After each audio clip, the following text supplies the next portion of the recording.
looking at the corner of General Robinson and Bill Mazeroski Way outside America's best ballpark, PNC Park. We get you set for the rubber game between the world champion St. Louis Cardinals and your Pittsburgh Pirates.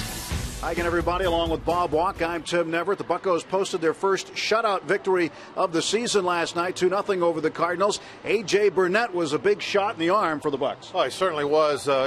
We saw right away why he is an ace-type pitcher. Got in a little trouble early on, but bases load, nobody out, and they don't score. That's what you do when you're an ace. Swing and miss stuff, basically, is what we saw from him last night. I especially like the breaking balls that he was throwing downstairs. He was getting a lot of swings and misses over those. And then when he would elevate that fastball, nobody could touch it.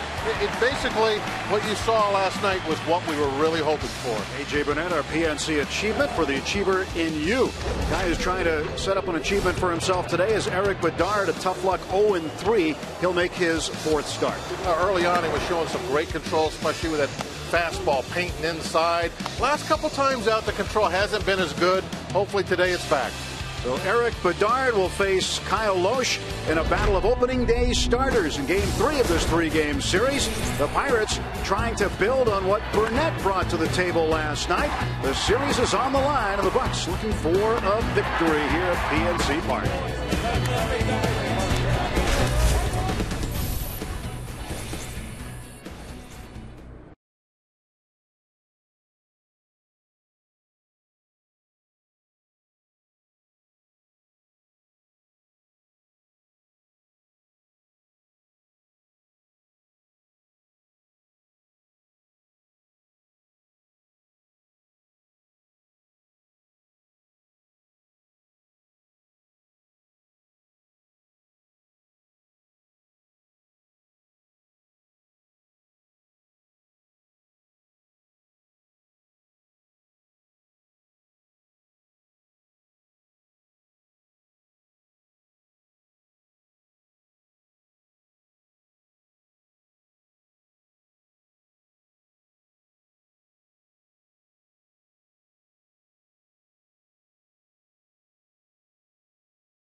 .com.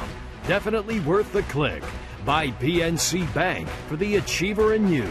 And by your Toyota dealer, where quality, dependability, and good MPG all come standard. Toyota, moving forward. Let's go Bucs! It is time to go here at PNC Park on a Kids Day Sunday, and a very special treat for a youngster here today, getting a pregame hug from the skipper, Clint Hurdle. Cardinals and Pirates getting set for Game 3 of this 3-game series. A little chilly, 45 degrees. Winds out of the northeast, 13 miles an hour. Cool and cloudy. And maybe a dose of cold in there as well. Yeah, it won't be a very comfortable day out there for the players. A little bit of a breeze, just enough to, it never can seem to get warm when you're out on the field. Maybe if you're in the dugout, it'll be a little bit better, but hitting, standing in the outfield, not going to be fun. Cardinals lineup sent out by manager Mike Matheny. For call leading off. Green in there at second base today. Holiday, Beltran, Freeze, then Molina, Matt Carpenter, Shane Robinson makes his second straight start in center field. And the pitcher Kyle Loesch bats ninth against Pirates left-hander Eric Bedard. Yeah, take a look and see what he's been doing so far this year. Brought to you by the Western Pennsylvania Chevy dealers. A couple of pretty good starts last time out. A little on the wild side. Pitched 5 innings, walked 4. Hopefully he'll have that control back this afternoon. Bedard looking to get that 0 out of the win column and get a 1 in there. A.J. Burnett did last night. A.J. scheduled to pitch in Altoona on a final rehab stint, but Kevin Correa reported some problems with his left side. Burnett came on and did an exceptional job. Started out a little shaky, walking 2, giving up a hit, but got out of a bases loaded jam, then retired 15 batters on 3 pitches or less. That has been very efficient, not having to work hard. Great ball game. So Rafael Furcal, switch hitter, batting right-handed. He takes ball 1 from Eric Bedard, and we're underway on this Sunday afternoon at PNC Park. Furcal, 344 hitter. 1-1.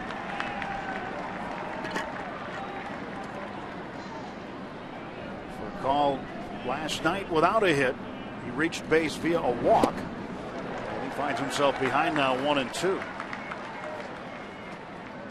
Big win for the Pirates last night, evening the series at 1 apiece. Chance now to take 2 out of 3. That is always the goal, especially at home. Pedro Alvarez driving in both runs last night. 2 hits out of 4 trips. And Furcal slaps the 1-2 into left center field for a leadoff single. Defensively for the Pirates, starting in the outfield today, Nate McLeod gets a start in left. Andrew McCutcheon in center, Jose Tavita in right field. The infield, Alvarez back out there at third base with Barmas on the left side. The right side, Walker and Jones. And Michael McHenry, the fourth, back behind the plate, catching Eric Bedard. Nate McLeod, his 38th career start in left field.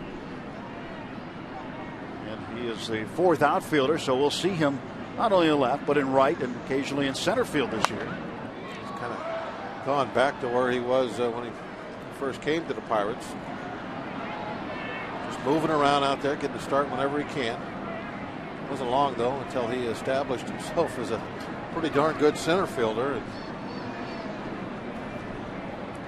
established himself shortly after that as the best player we had, at least for that year before he got traded. Tyler Green making his first start of the series. For call off a first, held on by Jones. And Bedard ready for the 0-1. Throw to first instead. Eric Bedard is the opening day starter. You know you're going to go against some good pitching. You're going to see some tough outings, because your hitters are facing their #1 pitcher as well. Green bunts down the third base side, and Alvarez will let it go for a hit. So back-to-back hits to start. We'll call a big turnaround second base, but with Pedro playing deep, Green taking advantage, picks up a single. Yeah, there really is a kind of a no loss in this situation if you're Green. If you bunt it too hard, it's going to at least be a sacrifice. Pedro did the smart thing. He let it go. If it had a little more steam, it would have came off the grass like a little change up, which is a perfect ball to bunt. Green, you can see him looking down the foul line there at that bunt. We're going to see some good looks with that camera this afternoon. Coming out of center field. Matt Holliday takes outside. Holliday 0 for 3 last night. 3 punch outs in the man on deck, Carlos Beltran, 0 for 4 with 3 strikeouts last night. Holiday and Beltran had 7 at bats, struck out 6 times. The rest of the Cardinals struck out 5 times combined in last night's game. Holiday's average up under 200. 194. 2 on, nobody out in Bedard's pitch. Strike in the corner. A little pain out there. This is kind of like what happened in yesterday's ball game for sure. Just got to fight through it. Hopefully there's still a 0 up when the inning is over. But Cardinals certainly have set up shop. A couple guys on, nobody out. 1-1 pitch, breaking ball. That's strike 2. But Burnett definitely showed the way yesterday. There's never a reason to get panicky out there. You just keep fighting, concentrate, pitch after pitch. AJ. 1-2 coming to Matt Holliday. 2-2. That swing that Holliday took pitch before sure looked like he's just trying to place the ball, didn't it? Not his usual big rip. He's usually trying to hit it out completely. He was just trying to push that ball over to the right side. And the 2-2 from Bedard. Checks the runner at second a couple of times. Curveball missed down low and in. Good spot, but just didn't get the chase he wanted. Holliday thought about it for a moment. The bat started forward, but he was able to throw the brakes on. Nobody out in a full count for call the runner at second, Green at first. Eric Bedard trying to get Matt Holliday here. And he missed him. And the bases are loaded with nobody out. This is how last night's game began, with A.J. Burnett on the hill. And Carlos Beltran coming to the plate now, the cleanup hitter. Burnett can't watch. He struck out in last night's game. Pretty much the same scenario. Holliday with the base on balls to load things up. Beltran that last night, he didn't show any patience in the situation. He took strike 1, but then after that, he didn't see another strike, but he kept chasing breaking balls down out of the strike zone. I wonder if he'll try and show a little more patience. First pitch to the switch hitting outfielder, misses inside, ball 1. Beltran has 9 career grand slams. His last one was last June 28th at Detroit off of Daniel Schlereth.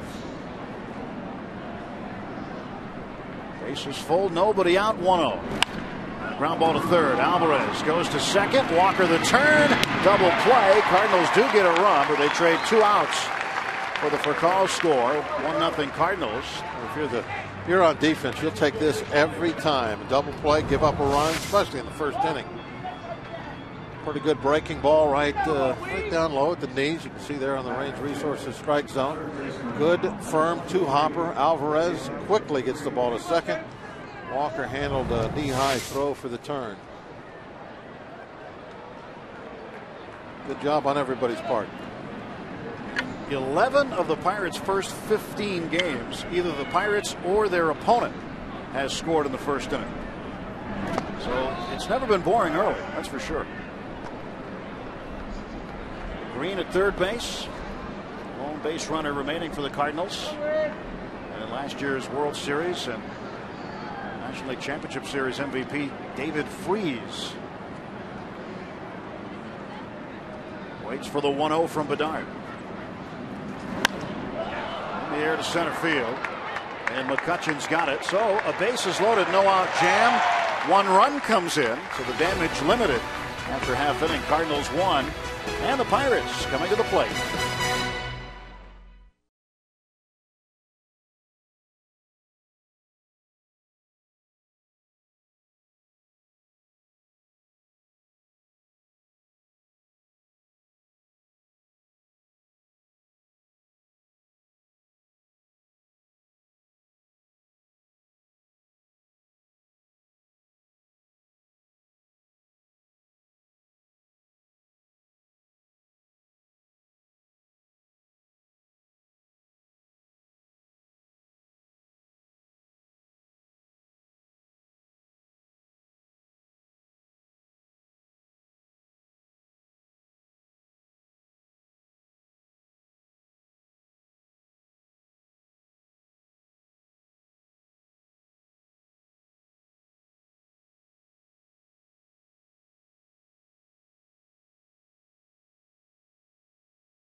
announcement today. The recycled hat given out to all kids 14 and under.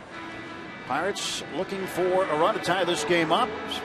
Starting lineup brought to you by Toyota. McLeod leading off. Tabata, McCutcheon, and Walker. Then Jones, Pedro Alvarez 2 for 4 last night with 2 runs batted in. Barmes looking to get it going. And Michael McHenry, 273 average. Eric Bedard batting 9th against right-hander Kyle Loesch. He's had a very strong start to his season. Opening day starter, as you mentioned earlier, but it didn't stop with just a good outing there. He has pitched well the entire season, even though it's only been a couple of weeks. But still, I mean, he's got it going right now. The Cardinals, as a team, seem to be pushing really hard right now. A lot of guys out there clicking. For a call with a backhand play. McLeod retired. On the field for St. Louis. In the outfield, Matt Holliday in left. Shane Robinson making his 4th major league start in center field. Carlos Beltran in right. Freeze and for call. Then Green and Carpenter. Yadier Molina behind the plate. 3 times an All-Star, and the last 4 years a Gold Glover at that position. Played every inning of every game last year. How about that as a catcher? He's really a great player. What he does on defense is as good as anybody on baseball, and then, you know, he's just not a defensive catcher either. He more than pulls his weight with the bat. We got a great one there. Really, well, just another member of that great catching family, isn't it? The Molinas. That's what they do. The Flying Molinas. Or the catching Molinas in this case. 1-2 to Tabata.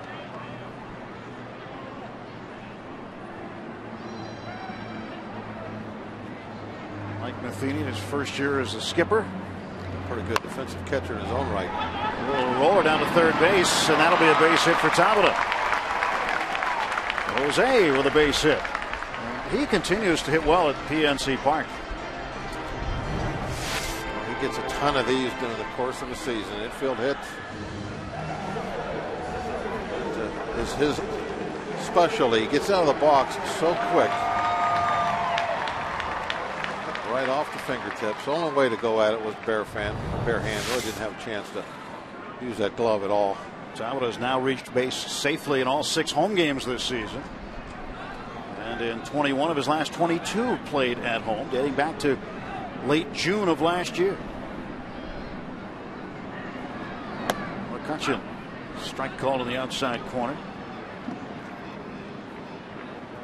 377 on the season. He has been hot. He scored both Pirate runs last night. He had a single in the 4th, a double in the 6th. And Pedro brought him home on both occasions. The only thing left to do for McCutcheon now is maybe start adding a few long balls. Everything else has been incredible.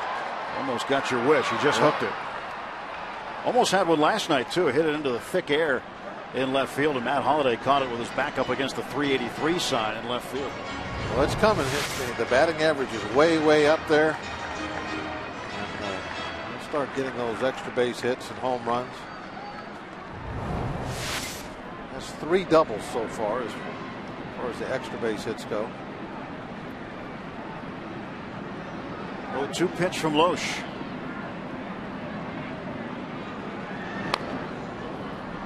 Tap for foul. McCutcheon will get another one.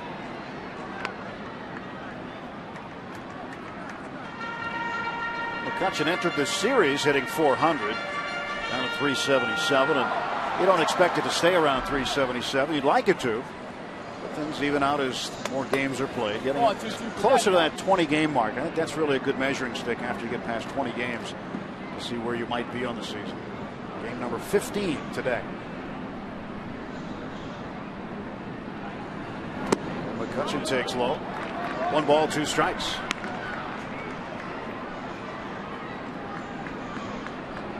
Like Tabata wants to run. Loesch made him wait a long time. I saw a little bit of a lean towards second base, but then Loesch didn't go home. And Tabata kind of had to get flat-footed.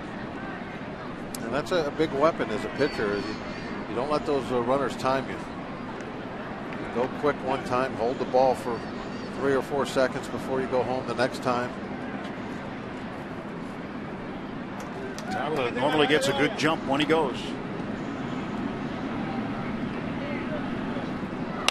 Hutchins 1-2, slowly hit toward the middle for a call. Flipping on to Green. That is all they'll get. 2 down. Yeah, a little off the end of the bat, didn't have any steam on it. Almost just fortunate to get 1 out on this with the speed of Tabla. See by the AGH cam, that ball just hit the last inch of the bat. That's why it didn't go anywhere. Tabla had a real opportunity to beat that ball to second base. Just maybe took 1 more bounce before it got to for call.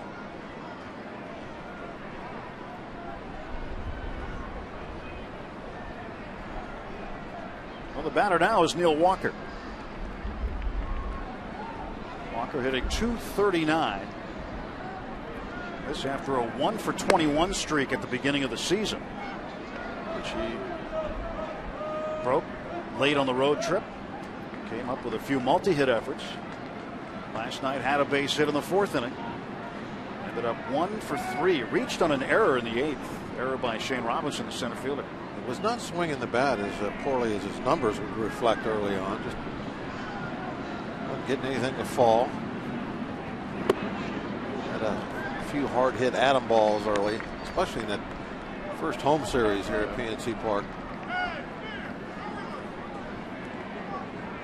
Walker has hit Loesch pretty well. 7 out of 17 in his career. That's a .412 average. No homers, but he's driven in 5 against Loesch, and Loesch has walked him 4 times. 2-0. There goes McCutchen, throw down by Molina, not there, and a stolen base.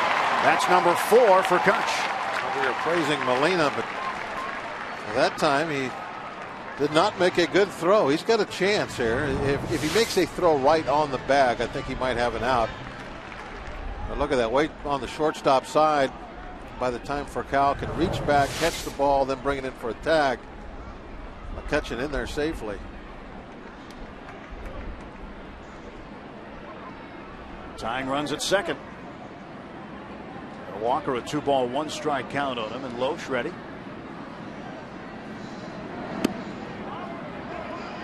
Breaking ball missed. 3-1. Loesch, 33 years of age, from Hamilton City, California. Originally drafted by the Cubs in 1996. You know, he was the 862nd overall pick that year. 29th rounder.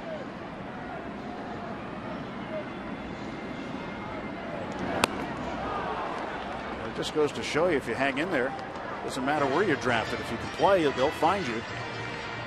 There's Loesch. He's been in the postseason with a couple of teams now, pitching in World Series games, opening day starter. And when you're drafted 862nd, you're probably not thinking you're ever going to get that opportunity. You got to play your way into being a prospect. And most of the guys that are drafted that low are drafted just so that the prospects have guys that they can play with. You got to make a team. But then when you get your opportunity, you show something, and you kind of get a little higher on the totem pole until maybe a couple of years into it, they start looking at you as a prospect. Walker goes down looking. No runs for the Bucks after 1. It's 1-0 Cardinals.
To school tomorrow for the kids in the area. Recycled cap day today. Kids 14 and under getting those on a Kids Day Sunday. Let's go, Bucks. Let's go, Bucks. Somebody there. Where'd you go? Let's go, Bucks. Yeah, there he is. All right. Oh, we lost him there for a minute. Moved wasn't on his spot. Yeah. Need to put X's on the floor like they do us. Don't move from this X. 1-0 Cardinals. Yadier Molina swings the first ball and drives it deep to right center field, and Molina has hit it off the wall, and he will be in with a double for Molina, his 7th double. I don't think it made it to the left of the Clemente wall. Right down in the middle. I think that's another changeup, wasn't it? See that rotation on the AGH cam.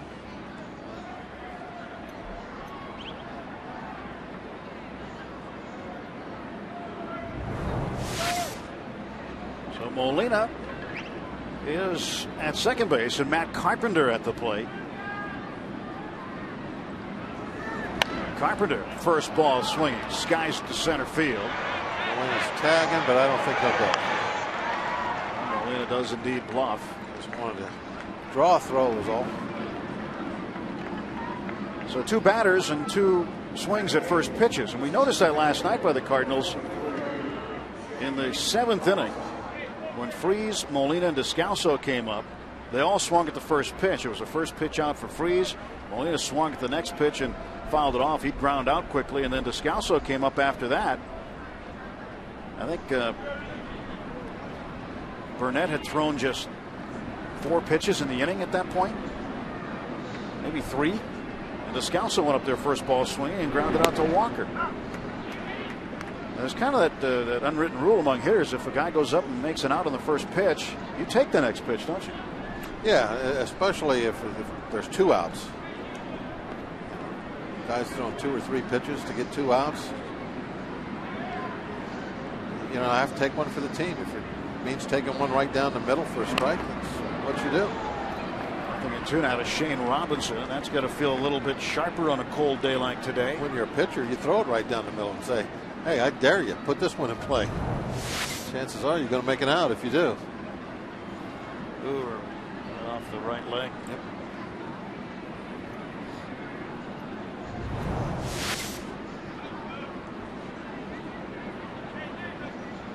Two to Robinson. Molina at second base, a leadoff double. 1 out, top of the 2nd inning.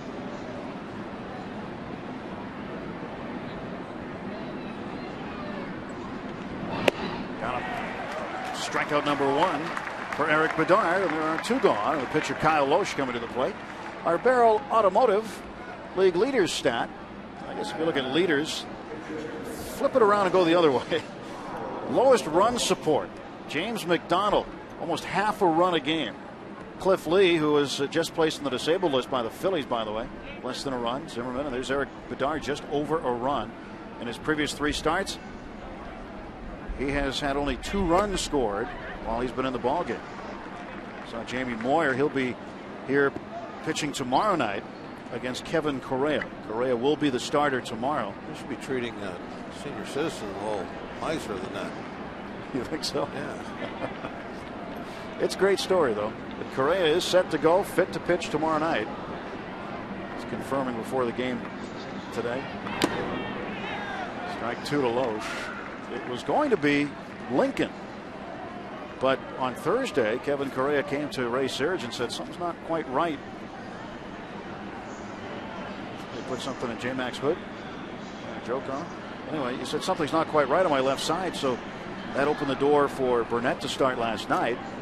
Correa gets moved around, and so does Brad Lincoln as a result.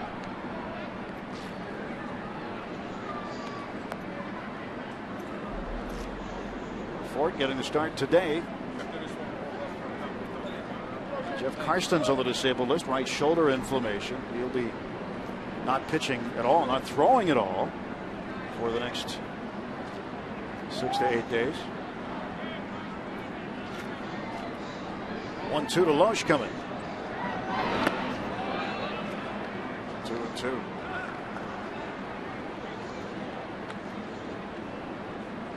So after today, 3 games with the Rockies. And on Wednesday, final day of the homestand, a 12:35 start. Remember that. James McDonald will pitch Tuesday. Charlie Morton set to pitch the afternoon game Wednesday. Bedard steps off, and Molina gets back to the bag. 2-2, 2 down. Bedard trying to get Kyle Loesch here. And he gets him. He comes back, strikes out 2, gets 3 in a row after giving up the leadoff double to Molina.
Our day automotive key matchup of the day. Well, it's everybody against Kyle Loesch. Good numbers as far as the Pirate hitters are concerned in their careers. Combined 307, 14 doubles, and 5 home runs. Yeah, Tim, most of those are double figures in at bats too, which makes it even more meaningful. Garrett Jones will start things off here. You talk about his sample: 20 at bats, 6 for 20. That's 300. He does have a home run off Loesch. Definitely on paper, you would think that the offense could have a good afternoon against Loesch. They've done it in the past. 276 so far, 2 home runs, both coming on the road. Had one in San Francisco, and he had one that ended up in the pool yard in Arizona.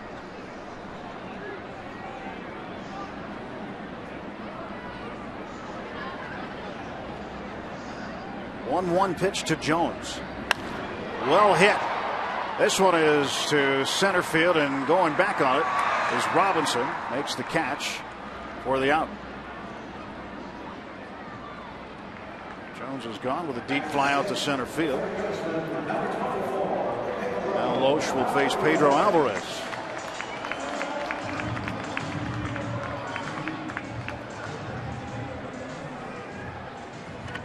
Pedro had to be a bit relieved last night with the effort. 2 for 4, 2 runs batted in. His first 10 games of the season, he was 2 for 30 with 2 RBIs. Last night, 2 for 4 with 2 RBIs. Hopefully he'll use that as a little confidence builder. Relax a little more at the plate. Get some balls down and drive them hard.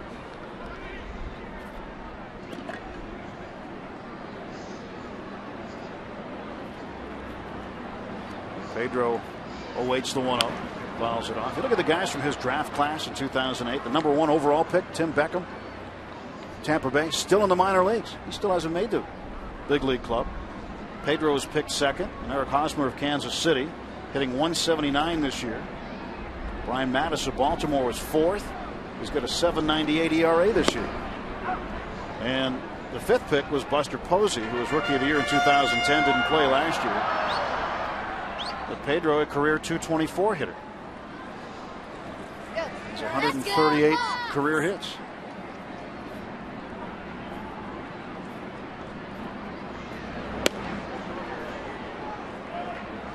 Two and two now to El Toro.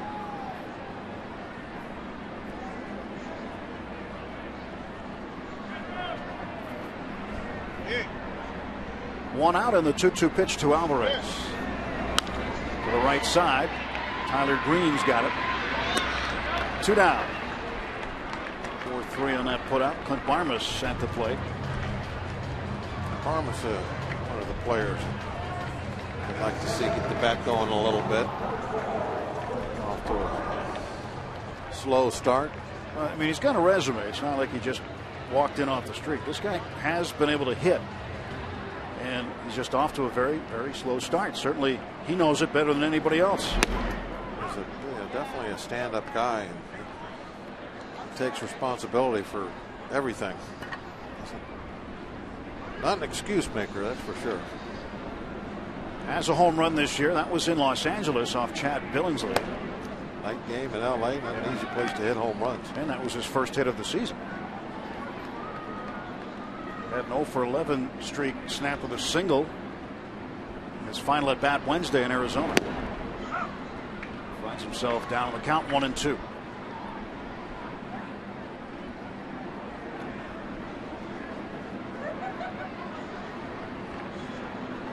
Here is the 1-2. Now it's 2-2. Hurdle knows Barmas very well from his days managing the Colorado Rockies. I remember going to the Houston Astros clubhouse last year and talking to Clint Barmas about Clint Hurdle. It was almost foreshadowing. He said how much he liked him. He'd like to play for him again someday, and sure enough, it's happened here in Pittsburgh.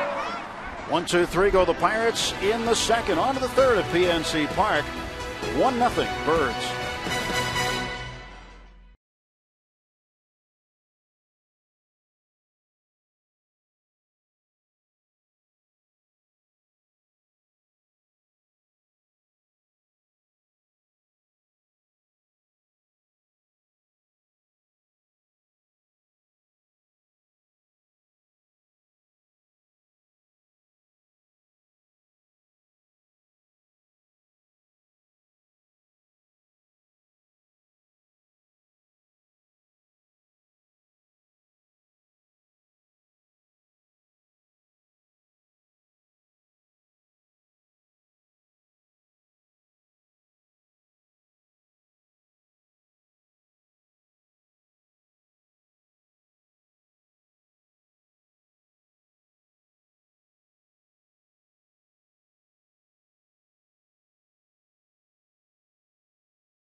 Brought to you by Chevy Cruze, which offers you EPA estimated 42 mpg highway. By Sonic, it's snack size jumbo popcorn chicken time. Just $1.99 after 8 p.m. And by Day Automotive. We're going to make your day. Eric Bedard delivering a strike to Rafael Furcal. Furcal 1-for-1, and he scored the only run of the ball game so far. Switch hitting shortstop, veteran. Alvarez in on the grass at third, the 0-1. One outside, 1 ball and 1 strike.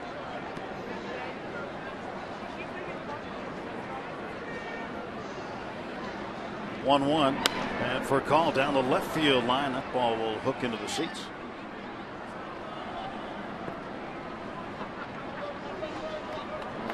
the front row, you never know who you're going to run into. Yep, that's the coach, Mike Tomlin. He's at a lot of Pirates games. He's got the best seat in the house. To the gap, and that is going to roll into the notch unless it's cut off. Well, yeah, McCutcheon cut it off before the track, and he holds for a call to a double. Otherwise, that would have been 3 bases. Yep, Fergal has an excellent speed. That ball gets to the 410 sign. He'd be at third, be leadoff triple, be trouble. Well, each Cardinal hitter now in the first 3 innings has reached on a hit twice via a double for calls here, and then Molina's last inning. Yeah, left that one up above the belt a little bit. Call able to drive it into that gap. McCutcheon with good speed. He gets over there in a hurry. Didn't know if he'd have a chance to cut that one off or not, but has good finishing speed and is able to prevent a triple. Green will take ball 1. Take a look again at McCutcheon cutting this ball off. You know, all 4 of our outfielders can really run very well. The gaps when you're playing us are not very big. McLeod out there, you got Presley out there, Tabata. They're all either real fast or well above average. Lost his grip, I'd say. I'd say you're right. You know, pine tar, batting gloves, doesn't matter. This can still happen. Hello. Where'd it go?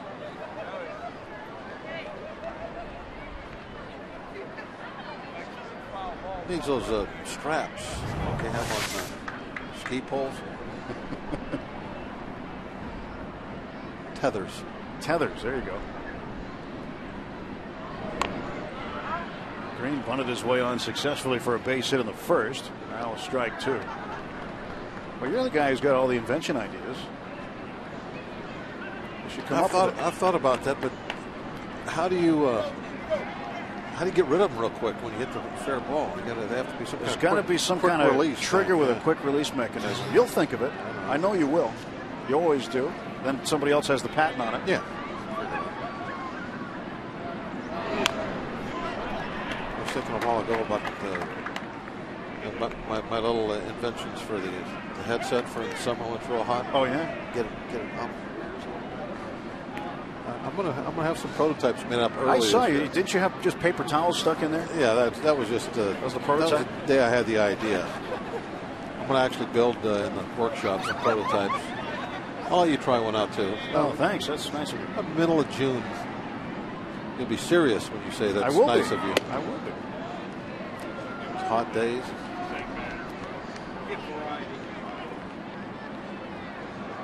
Two and 2 to Tyler Green. And Eric Bedard with nobody on has a runner behind him on base. Rafael Furcal, who has been a pest to opposition pitchers so far this season. He's off to a terrific start. 2 for 2 here today, a single and a double and a run scored. He's had several multi-hit games.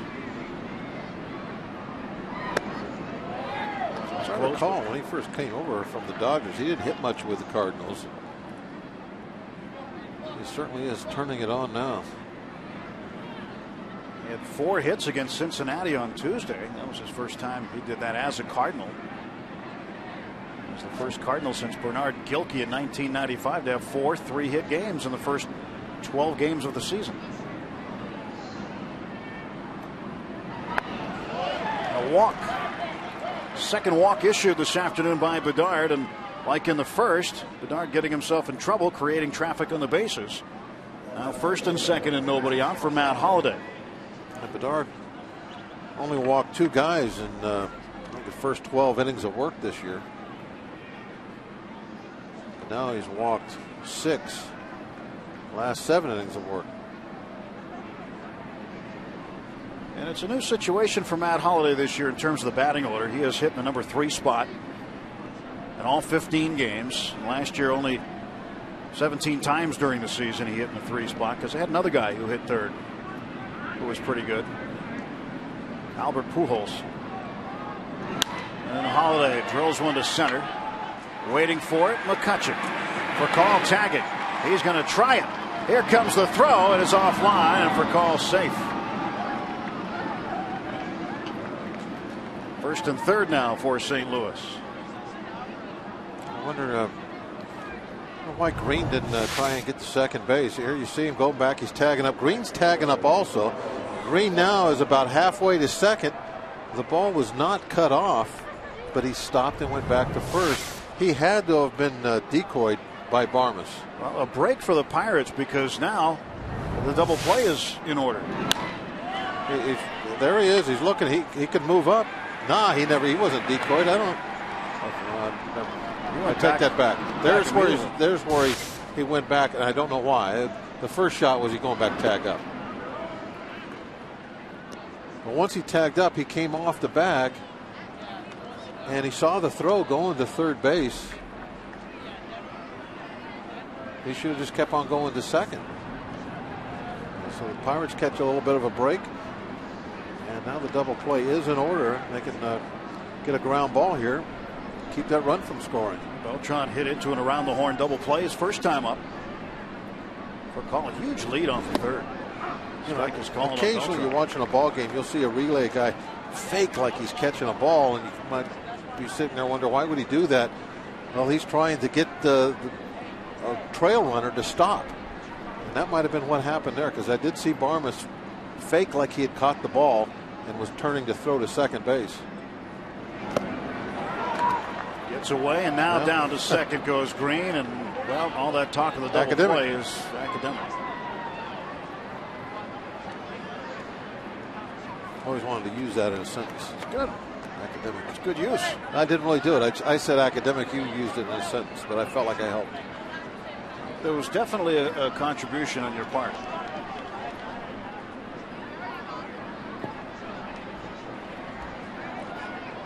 Kind of like, Cordova and Rincon.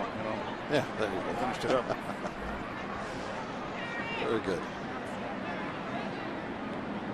1-2 to Beltran. And Bedard set to deliver. Got him. Beltran now 0 for 5 career against Eric Bedard.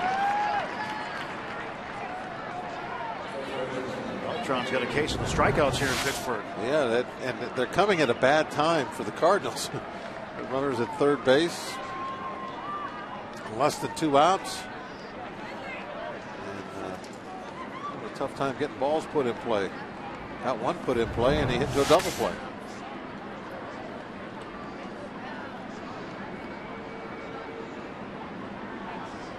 David Freese at the plate with 2 down and 2 on. A 1-0 Cardinal lead. Freese last time fly to center field to end the first.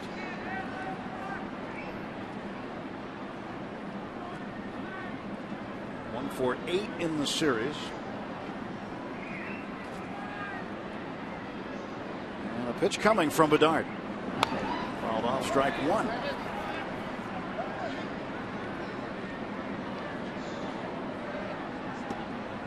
He's 0 for his last 6. He missed 2 games last week. He had an injury to his right ring finger. Now he is back and playing regularly at third base. Good looking pitch right there, taken for a strike. He locked up Freese. Freese was frozen.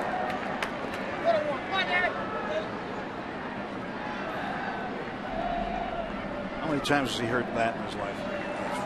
Frozen. References to hard water. Runners off second and third. And Bedard delivers 0-2. An appeal down at first base. Umpire there, James Hoy, says he didn't go.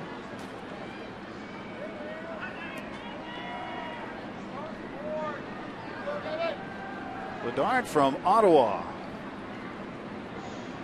Short sleeves on. You can tell he's Canadian. He likes it cool. It's a summer day in his hometown. He likes pitching to Freese.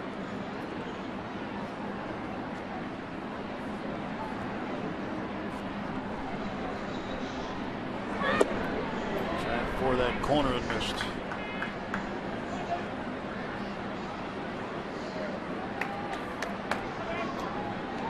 Bedard might be 0-3, but again, he's had just 2 runs scored behind him in 3 games. And has not given up very many runs himself. He's got a good ERA. Good job by the Fort. Bedard's ERA starting the game 2.65. He's kept the opposition off the scoreboard more often than not. It's just one of those things where wrong place, wrong time, you get that decision. You're in the game too long and they get one more than you. That's pretty much been the case. Molina out on deck. He's 1 for 1 with a double. And a 3-2 pitch coming to Freeze. And McHenry couldn't hang on. Would have been strike 3 had he held it. I don't know where that one hit his glove at. Bet you the AGH cam will show us. Didn't hit his glove. Went off of his Went shin right guard. underneath the glove at the shin guard. Nothing gets past the AGH cam. I love the location we have it today. Looking right down the barrel. Moved it out to center field today. Give you a different look. Again, the payoff pitch. To right field and a base hit. And the Cardinals will add another run, maybe 2. 3-0 St. Louis as Green comes in to score behind Furcal. Ball's put on the outside half of the plate. See on the Range Resources strike zone, that was belled high. Had plenty of plate. And Freeze didn't try to pull the ball. He went with it. If he pulls that, he probably hits a ground ball. Good piece of hitting. 3-2 pitch, and David Freeze with his 14th and 15th RBIs of the season. Ray Searage having a word now, and you don't want to let these Cardinals get too far in front. Not with the way the Pirates have been producing runs or have not been producing runs. Pirates haven't scored more than 5 runs in a game this season. They haven't given up more than 5 runs in a game this season. And the last the team that holds the record in the National League, the Pirates, of 1965. They went 16 straight games. The Pirates have gone 14 straight, working on 15 today. I think it's tough to pitch like that, though. I think you're going to get yourself into some big problems if you go out there and start thinking, okay, I got to throw a shutout, as a starting pitcher. You have to be willing to bend but not break in order most of the time to last your 6-7 innings and stay out of big innings, because that's really your goal as a starting pitcher, to stay out of any kind of big innings, minimize damage. A relief pitcher, no room for error. You got to come in, you got to get them out. There's just no other option. But even though these guys haven't been getting a lot of runs, and Bedard certainly has been one of those guys, he still has to be willing to give up a run here or there to stay out of the big inning, and hope or expect, or whatever word you want to use, that our offense does start coming around and put up 4 or 5 runs a game of their own. And that's what you have to expect. There are not too many people out there that are good enough to go out, throw 7 shutout innings, or even try to throw 7 shutout innings every time they take the mound. 0-2 to Molina. Up in the air it goes to left. Barmes is out. McLeod is in. McLeod calls him off. Whoa. And makes the basket catch. 2 runs come in on 2 hits. And a man left after 2.5. 3-0 Cardinals.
Pirates baseball. Andrew McCutchen is on the rise among big league center fielders. See what the best players in the National League think of Kutch. Inside Pirates baseball. Saturday, 10:30 on Root Sports. It's also IBP for short. How about this headgear? The pirate on the head. Is that supposed to be a parrot or a cardinal on the shoulder? I'm guessing it's a parrot because he's wrapped in black and gold. A parrot. You got a blue tail. Cardinals don't have blue tails. No, they don't. Unless it's a blue-tailed cardinal. An exotic parrot. I see. Very exotic.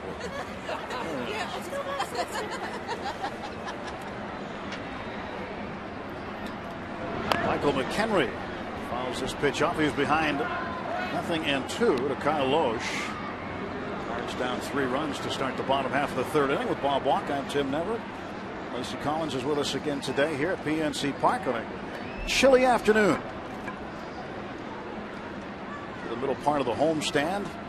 Game 3 of the series with the Cardinals. Rockies come in tomorrow. Ground ball to short. For call. Throws out McHenry.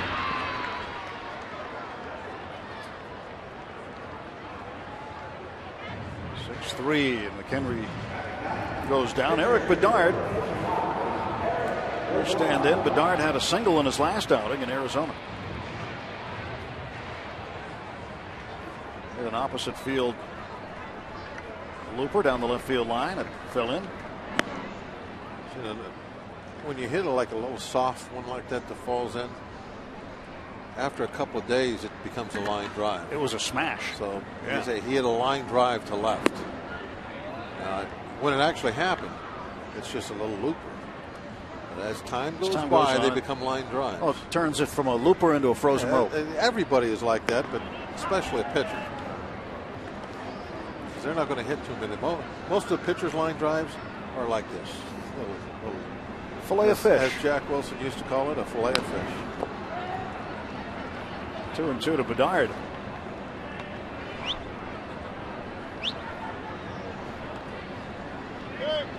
In the old days, they used to call those Texas Leaguers. Remember that? I never did understand why. But yeah, I just know the term. I don't really know the origin of the term, other than it being from Texas. Strikeout for Bedard. Two gone here in the Pirate half of the 3rd. Well, you're kind of you're an East Coast guy growing up. What the Baltimore chop? You know, the high chopper, like off home plate. Yeah. You ever hear that referred to as the Baltimore chop? Yep. What was the origins of that? Must have been same as they never watered the infield in Baltimore. I guess not. Or the same guy who came up with Texas Leaguer came up with Baltimore chop. Yeah, maybe not. That's something that I know you'll get your research staff involved in shortly to figure out. Hear that, guys?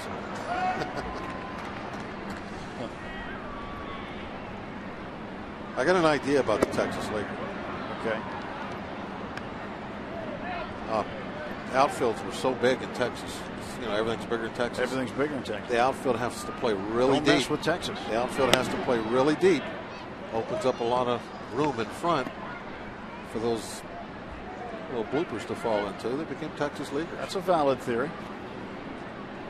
Now, if I said that with a lot of confidence, you'd buy that. Yeah. You? Now, you don't know this to be true, but folks, when you spend a little time with Bob, he will say something with confidence, and as he says it with confidence, he will try to convince you that it is indeed a fact. Everybody will nod.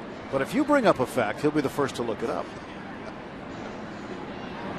McLeod to the right side. That's fun. In fact, he's the first guy I've ever worked with who pulled out an atlas on me. Showed up to work with a bag that had nothing but a pen and an atlas in it. And we were looking at driving directions in New Mexico or something, and last season. Well, you said something was west, and I'm like, no, it's not south. He pulls out the atlas. I mean, I got a rule book in I got other books. He carries an atlas with him. No, I'm old school. I don't have MapQuest. McLeod hits the 2-2 in the air to shallow left field, and this ball will be a Texas Leaguer. There we go. Right on cue. Way to go, Nate. 2-out single for McLeod.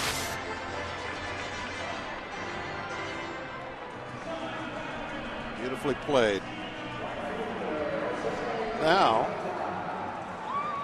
we need Nate, who is a very good stealer of bases, to get himself into scoring position.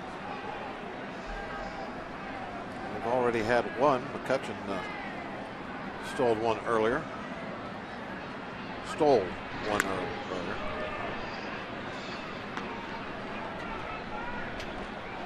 Almost threw an ED on there. Yeah. That'd be one too many vowels and one too many consonants. It's all academic, though.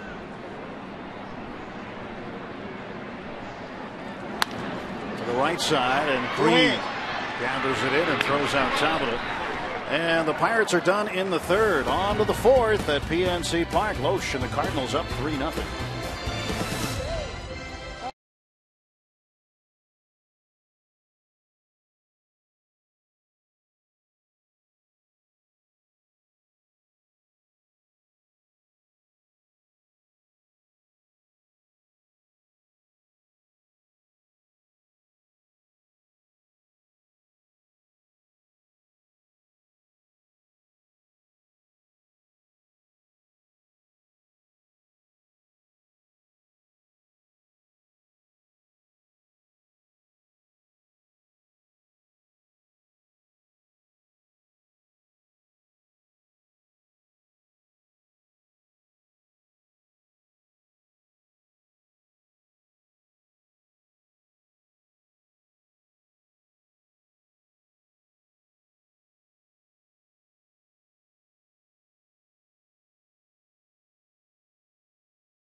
Hey, or any day at PNC Park. 3-0 Cardinals going to the top of the fourth inning.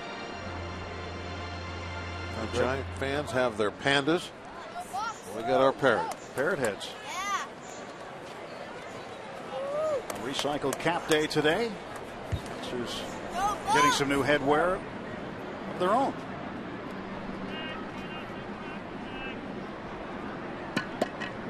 Eric Bedard facing Carpenter. And Matt Carpenter takes a strike. Well, how much exactly do the Cardinals miss Albert Pujols? Consider Carpenter is Lance Berkman's backup. Berkman's on the DL. Look what Pujols has done this year for the Angels. No home runs, 4 runs batted in, hitting .262. And Carpenter for the Cardinals in 13 games, .314, 1 homer, 11 runs batted in. The OPS much higher. He's been getting it done. Horned Frog out of TCU. Good thing Pujols not getting paid per RBI. Oh, I guess. Carpenter in the Texas State playoffs as a high school kid hit a home run off Cincinnati Bengals quarterback Andy Dalton, who was pitching for Katy. And Carpenter's teammate, the Dodgers' James Loney, in high school. What team that was. They went on to win the Texas State title. You were telling me that Carpenter, a big Berkman fan, right? Yeah, he is. He grew up in Texas, a Houston Astros fan, and had a poster of Berkman in his room as a kid. And here he is replacing him in the Cardinals lineup.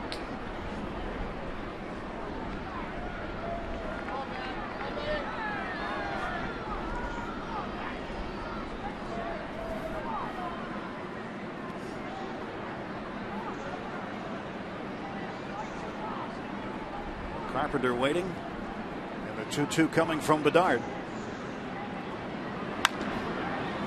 It's over the mound, a tough play for Walker. Sidearms.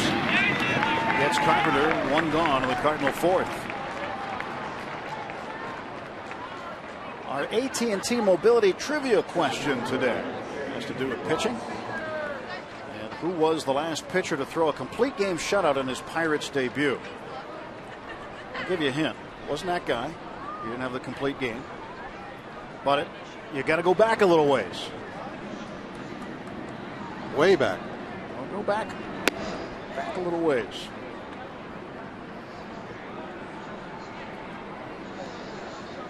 Actually, you have to go back pre-Steve Blass. Whew. That's a long way. Does history go that far back? Well, recorded history may, yeah. There's a line drive to right by Robinson. Shane Robinson has himself a base hit. Give everybody a hint. What did he do anything of note his second game? I don't know. Probably. A different guy? That's a different nugget. Oh, we're going to get to later. I thought that was the same nugget. I can't read your writing, by the way. It starts with a D and ends with a T, so it says different. Yeah, the stuff in the middle is just scribbled. I heard you talking about somebody earlier today that was pretty remarkable what he did. That must be the different guy. Well, yeah.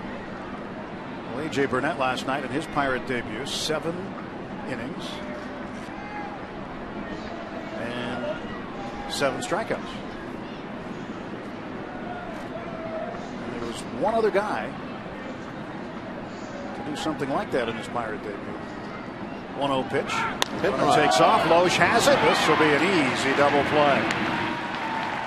And that takes care of that. And we'll get to the answer or answers when we come back to PNC Park.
Fourth inning.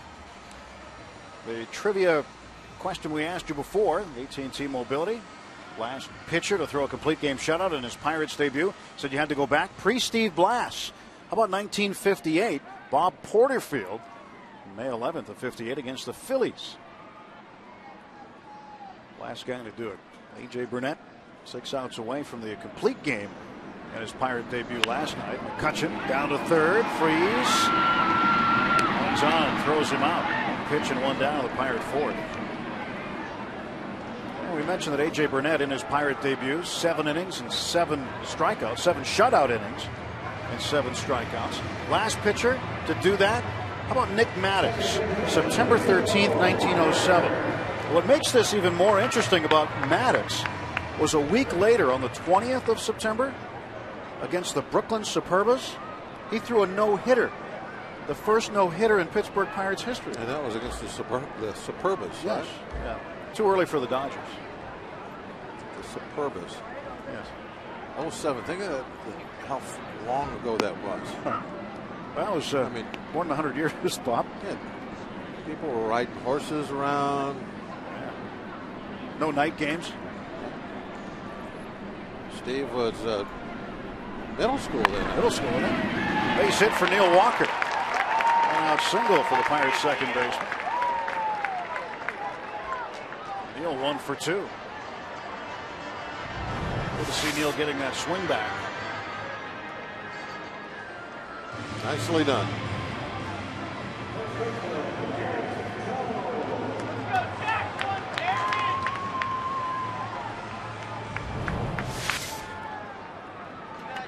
Garrett Jones, the hitter. Pirates need to get on the board. It's no secret, run production's been an issue for this ball club. Jones, a high chopper. Carpenter will take the only out he can get. Come boy. Made sure one. Got a 3-run lead. You don't want to do anything that is going to open the door for the Pirates to get a big inning. So he used his head and got an out.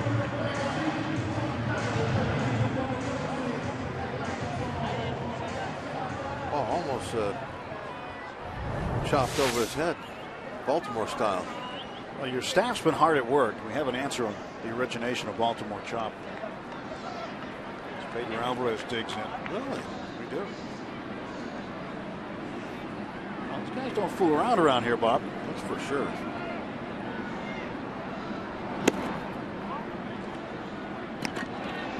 It's because the staff has access to that. What's that new thing that? It's called the internet. Yeah, everyone looks at nowadays. Heard of it? 1-0 to Pedro. It's 1-1. Somebody told me they're going to make phones that you can actually look at stuff on. No kidding. Yeah. Well, really? I won't have to use my computer for MapQuest then. No, you should call the phone company and get touch tone put in your house. You still have the rotary, don't you? The black ones, classics. 1-1. Pedro takes inside, 2 balls and a strike. Well, John McGraw was the coach in Baltimore. It was his strategy during the dead ball era. Chop it right in front of home plate. They did not water the hard clay in front of home plate, Bob, like you suspected. And groundskeeper Tom Murphy tailored the infield to get maximum chop in the Baltimore chop. So anybody who had any speed would. That dead ball era must have been some exciting baseball. Yeah. Well, like McGraw, like Kelly, like Steve Brody, Willie Keeler, they used to leg out chops and. Like somebody's on the internet. Yep, they're looking up Baltimore chop just to see if you're right. 3-1 to Alvarez. Fouled off, the count full. 2 down. Walker, the runner at second base. Neal with a 1-out single.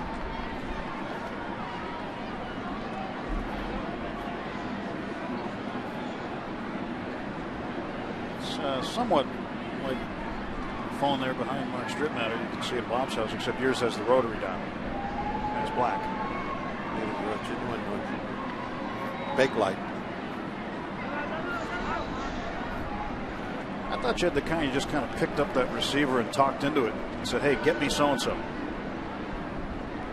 You notice that the new phones are coming back to that. Everything goes in circles. Yeah.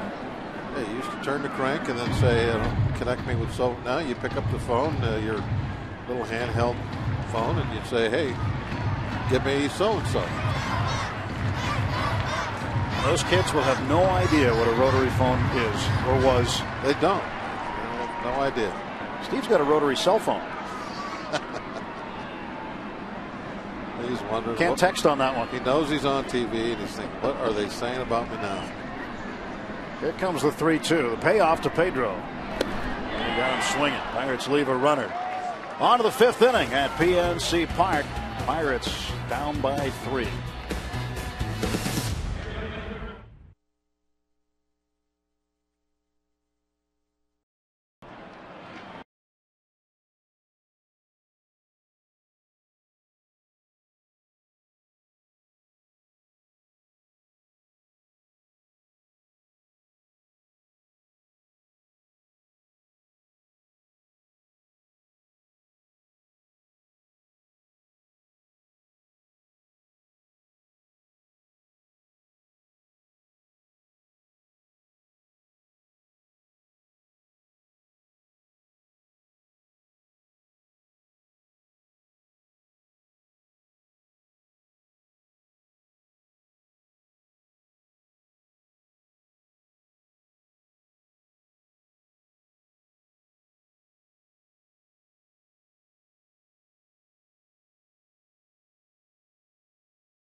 Right now in the top of the 5th inning.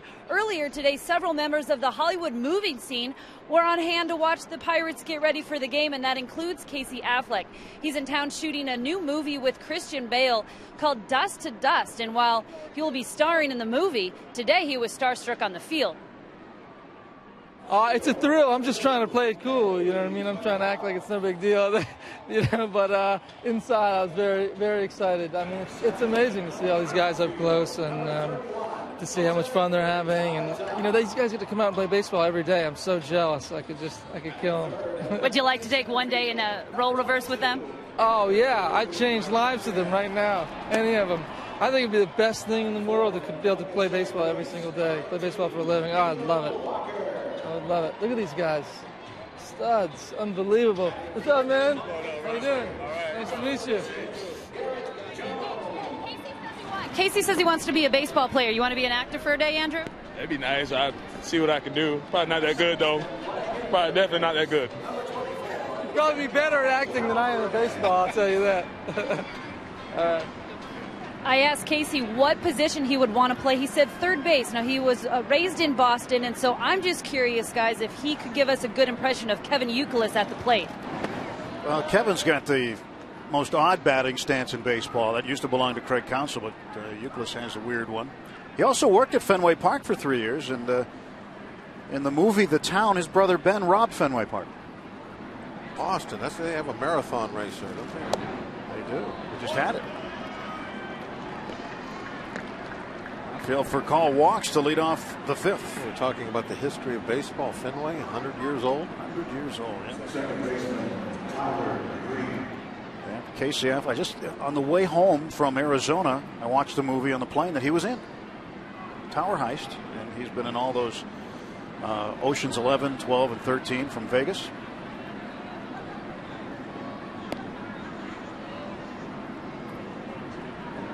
Here's Tyler Green now, batting with nobody out.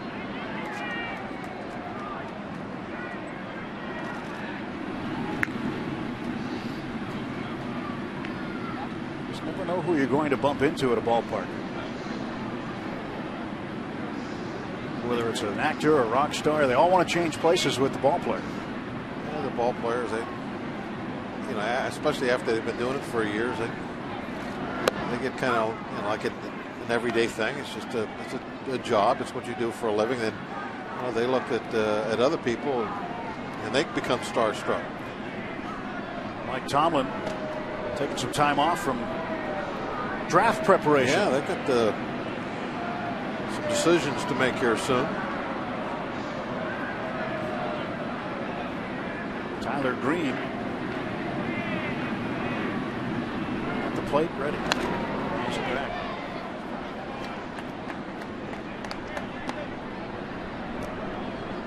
Do you know when that's going to be? Is it next weekend? Coming up sooner than later. Let's put the Gypsies to work. Yeah. Gypsies, when's the draft?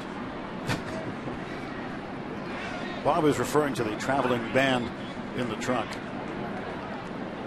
Yeah, it's coming up the end of the month, Bob. Strike 3 called, and Green is down on strikes. If you're hitting the road, make sure to take the Pirates with you this season. Subscribe to MLB.tv today to see every Pirates out-of-market game live online and on your favorite devices in HD quality. Visit Pirates.com to order and get more details. MLB.tv, baseball everywhere. Matt Holliday fouls this one off.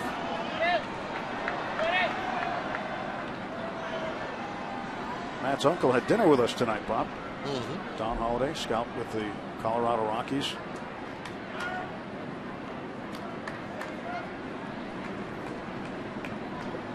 His dad is one of the coaches at North Carolina State. His dad, Tom.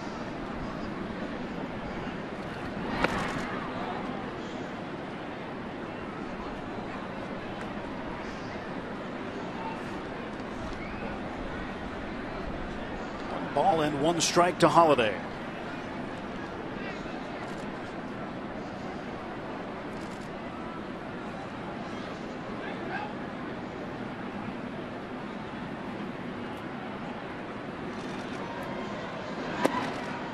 2-1 now on Matt Holliday. Yeah, that inside fastball. That's the pitch that I was so impressed with in spring training and opening day. He was just nailing it constantly to those right-hand hitters. Nailing it right on the inside corner for strikes. Jamming everybody with it. That's what he was trying to do to Holliday. Missed him inside. Strike 2 to Matt.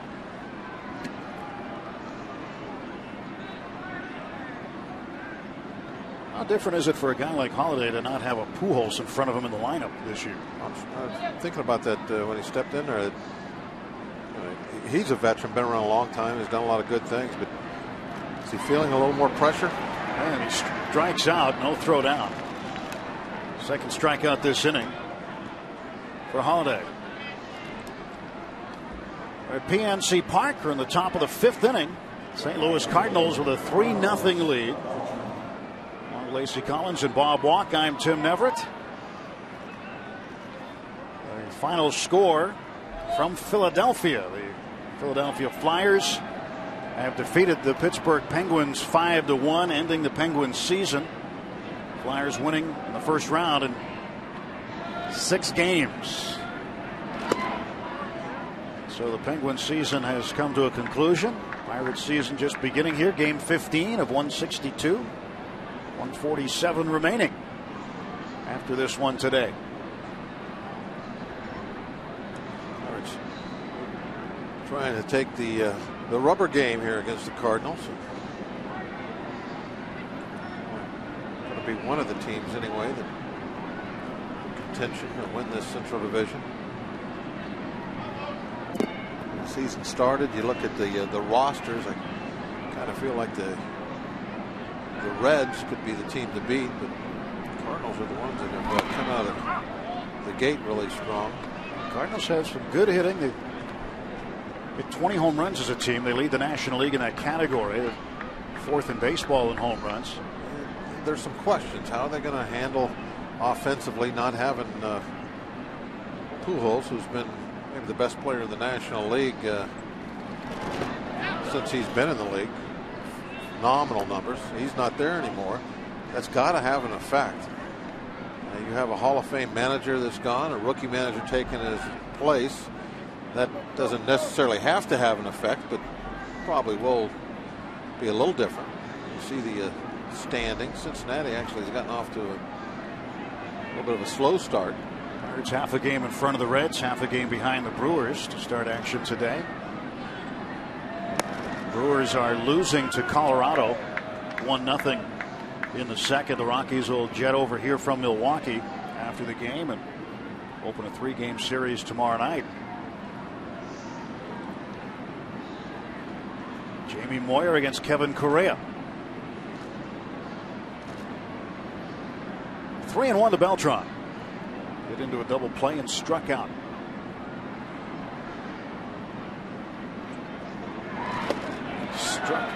Strike 2, and 1 pitch away from striking out again.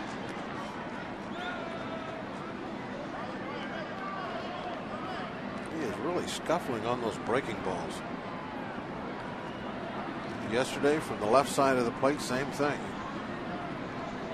Swinging right over the top of him, just as he did on that last pitch. Did he get another one here?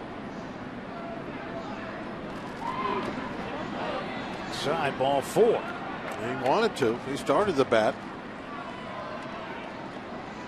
Second walk of the inning, and Bedard now has walked 4 today. See the grip there come out over the top of those fingers and put that breaking ball spin on it. Has a overspin,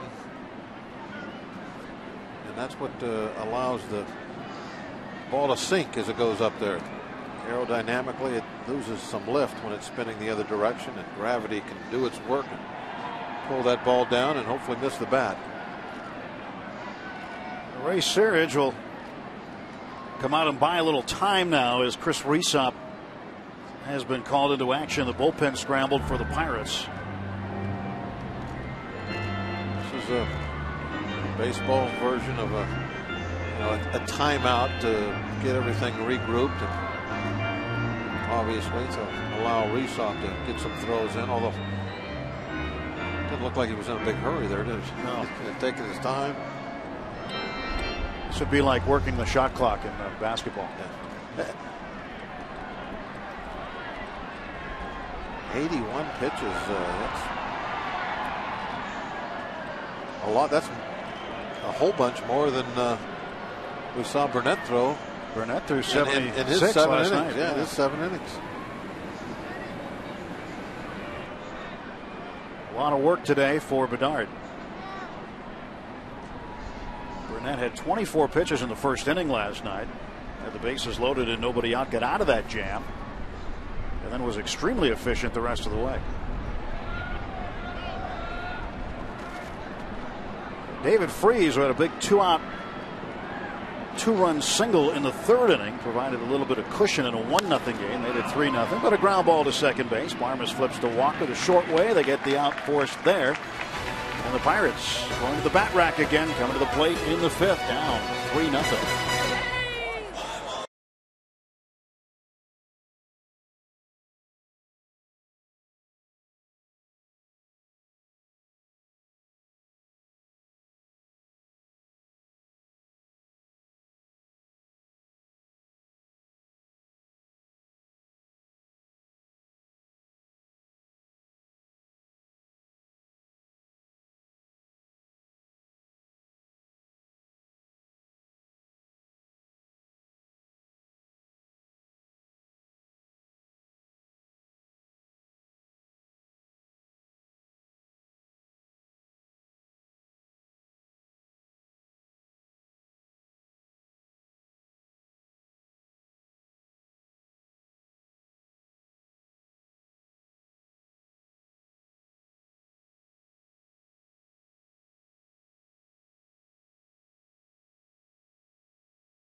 Pedal for Pirates Charities, a 100-bike outdoor cycling event on Federal Street, Saturday, May 12th, presented by Highmark.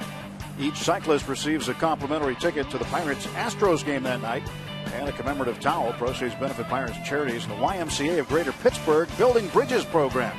To register for the event, visit pirates.com/pedal. It'll be held rain or shine, so if there happens to be some weather, which we hope there isn't, there'll be a tent there for you. Barmes with a bunt play, and he's out.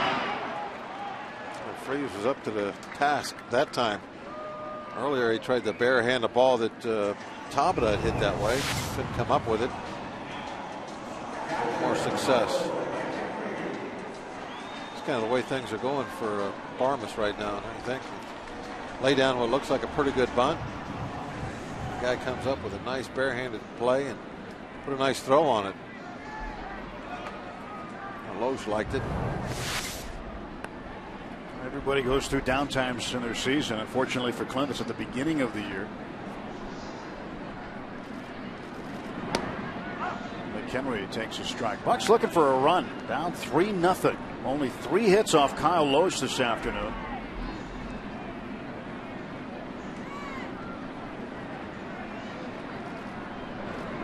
Loesch earned his 100th victory as a major league pitcher last season on the 28th of August against the Pirates.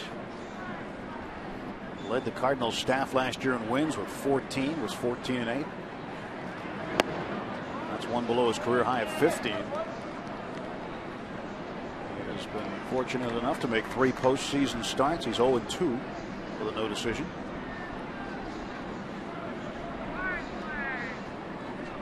The big Puma trying to stay warm. Lance Berkman on the disabled list. He's got a calf strain.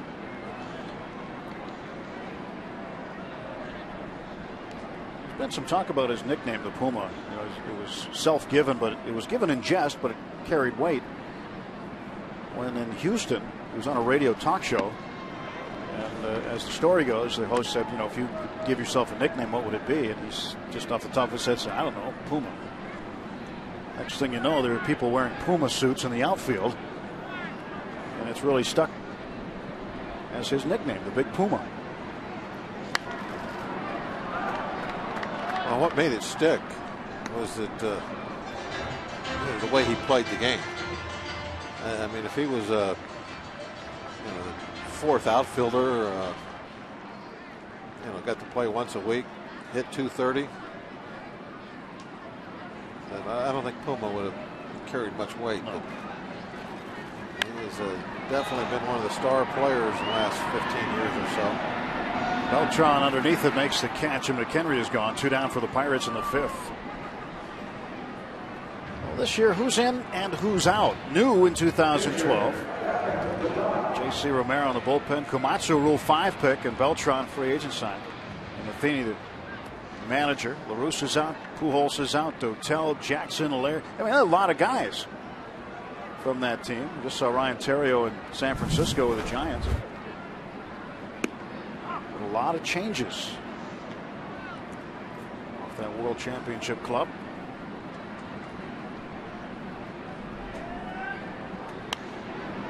This team, Bob, on August 24th, late August of last season, was trailing Atlanta for the wild card by 10.5 games. And most around baseball had written them off. Yeah, what, a week to go in the season. I thought they're done. They clinched on the final day of the season, which many say might have been the best day in baseball ever, with everything that happened and everything that was clinched on the final day of the season last year. Tampa Bay beating the Yankees while the Baltimore Orioles beat Boston. Atlanta falling. I'll always remember being on the back of the bus. We were leaving, going to the airport. All you guys, gypsies, all had your little personal communication devices with the games on. I didn't know who to watch. Bedard goes down on strikes. We'll watch the Pirates come back in the 6th. 3-0 Cards.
Sports is brought to you by Jeep. Visit Jeep.com to learn more. By AT&T, the nation's largest 4G network. AT&T, rethink possible. And by Levin Furniture. For the best deal on Tempur-Pedic mattresses, shop Levin's. Let's go Bucks!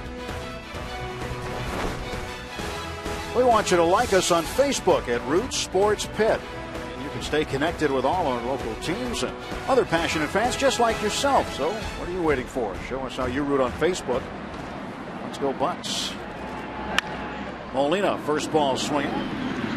Rounds out to Barmes. 1 pitch and 1 away in the Cardinals' 6th. Molina doesn't waste any time at the plate, does he? Last couple of days, he's been up there hacking early in counts and sometimes on the first pitch. Sometimes it works. The first pitch off the wall earlier for a double. Sometimes it doesn't. When guys put the first pitch in play,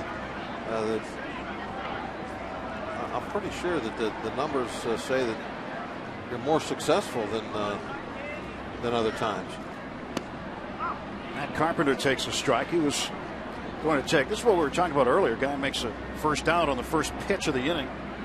It's like a free strike for the pitcher next time up, which it was. Carpenter trying to fillet one the other way. Fouls it out of play.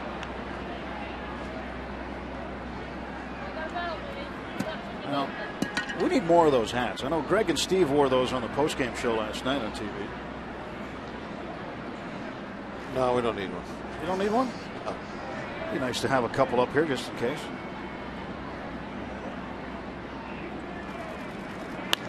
My ears are nice and warm.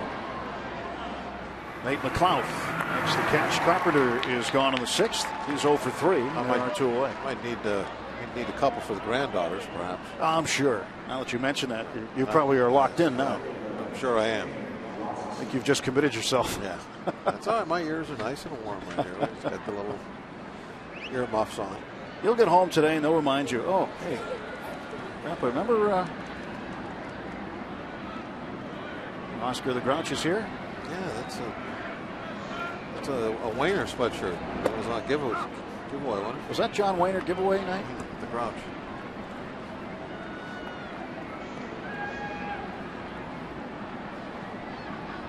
We can't pick on him. He's not here.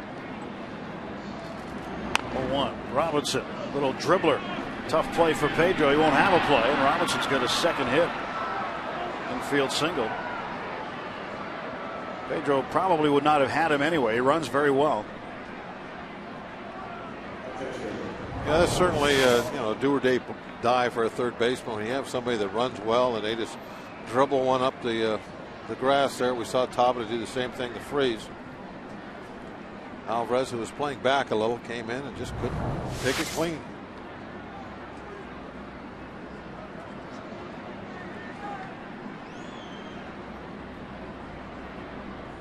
Pitcher Kyle Loesch. Curveball in for a strike.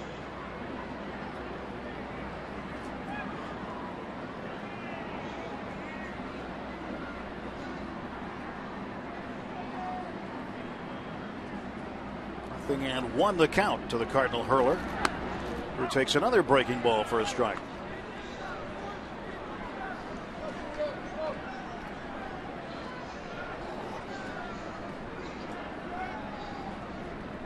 Pitch count getting up there.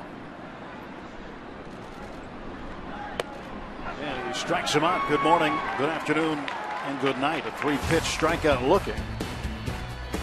3-0 Cardinals after 5.5.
Jamie Moyer, 49 years old, taking on Kevin Correa.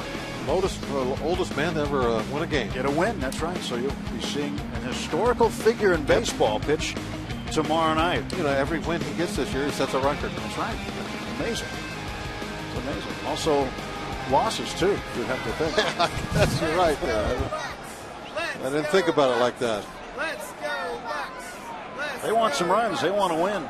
3-0 Cardinals, bottom of the 6th inning. Nate McLeod starts things off. Leadoff man today is 1 for 2.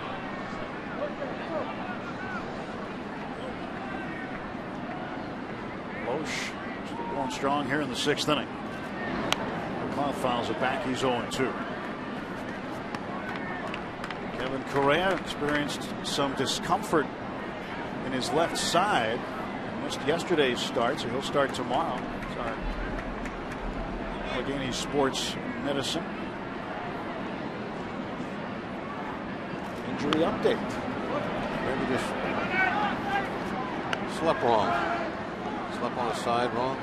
That wouldn't be the first time in baseball something like that has occurred. But that's Bob's theory. That's not necessarily what happened. But he came to Ray Surridge on Thursday. He had an MRI done yesterday. Threw a little bit on the side, so that eliminated him from pitching last night. Burnett. Good thing Burnett didn't go to Altoona, by the way, for that rehab. You know, the Altoona curve game was rained out last night. McLeod goes down on strikes. Good thing he didn't go because he threw 7 innings a shutout ball right here. More importantly. Take a look at the strikeout pitch. Knees on the black. 2-seamer. Perfect pitch. 5th strikeout for Loesch. Say Tabata taking. 0-1.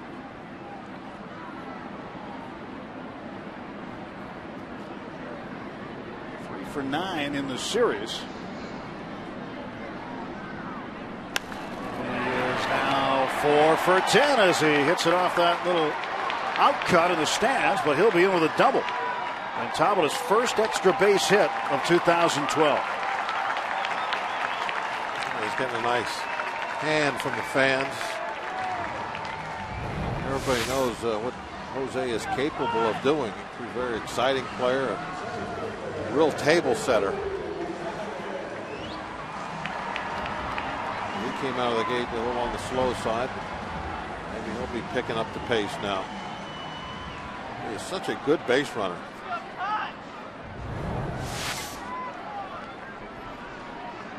One out, Tabata in scoring position. McCutcheon is 0 for 2 today. Fielder's choice on a stolen base in the first and grounded out to third in the 4th. Looks like that double has got everybody in the bullpen of the Cardinals moving around.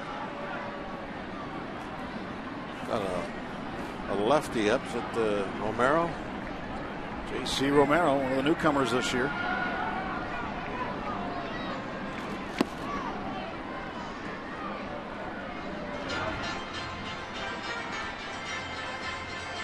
McCutcheon had a couple of hits last night, a couple of runs. He was 2 out of 4.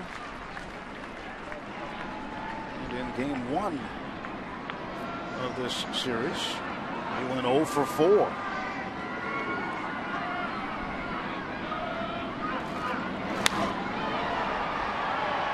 Playable for Beltran. Tabata looking to tag. Beltran makes the catch. Tabata heading to third base, and he will slide in safely.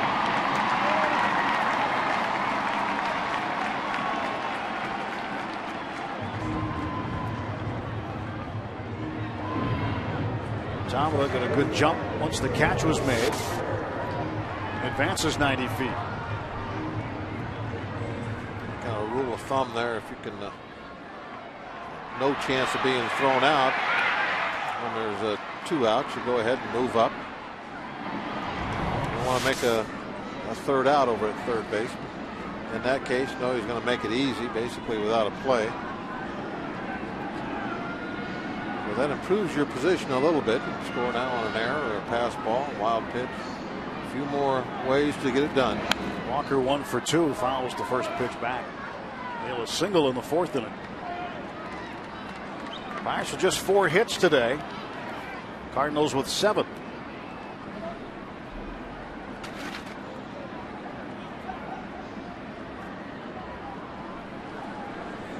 Garrett Jones on deck. It's time for a 2-out RBI. Hopefully Walker will be able to accomplish that. He's had a knack for that in his young career. Popped it up. Freeze over by the railing. And he'll make the catch. So not the ending the Pirates are hoping for in the 6th inning. Walker disappointed. Hitting a fly ball foul for the final out of the 6th inning with a man on third base as Freeze leans over the railing to make the play. This pitcher Kyle Loesch appreciates it. 3-0 Cardinals lead.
Start the 7th inning, 3-0 St. Louis. Eric Bedard starting the 7th against the Cardinals shortstop, who is 2 for 2 today and has scored 2 of the 3 St. Louis runs. Cold, raw afternoon here in Pittsburgh.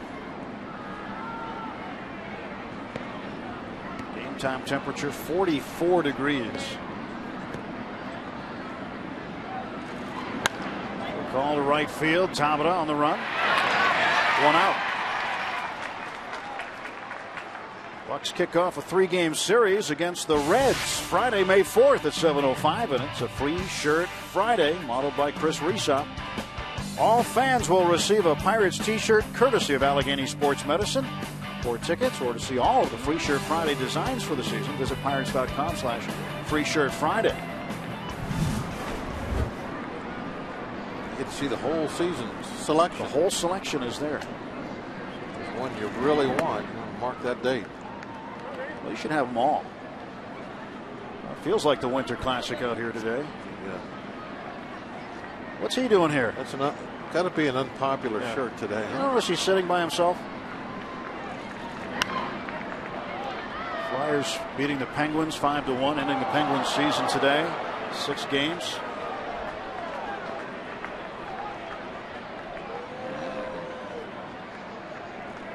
Nobody next to him. No friends.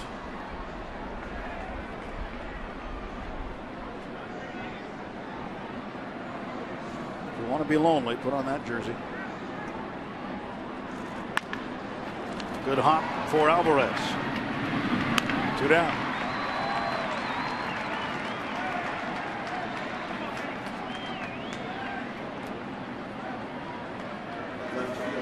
Unfortunately for the Pirates, the bats have been like the temperature, cold.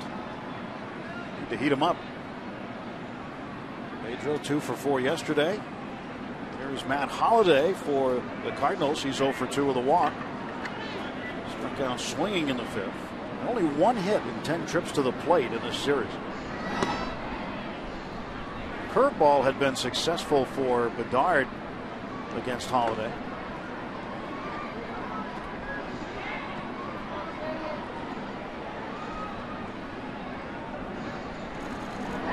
Coming into this game, the only Cardinals who had faced Bedard before in their careers were Holliday and Beltran.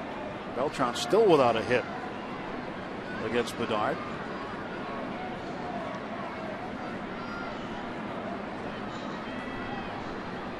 Holliday came in 8 at bats, 5 hits. 625. 2-1.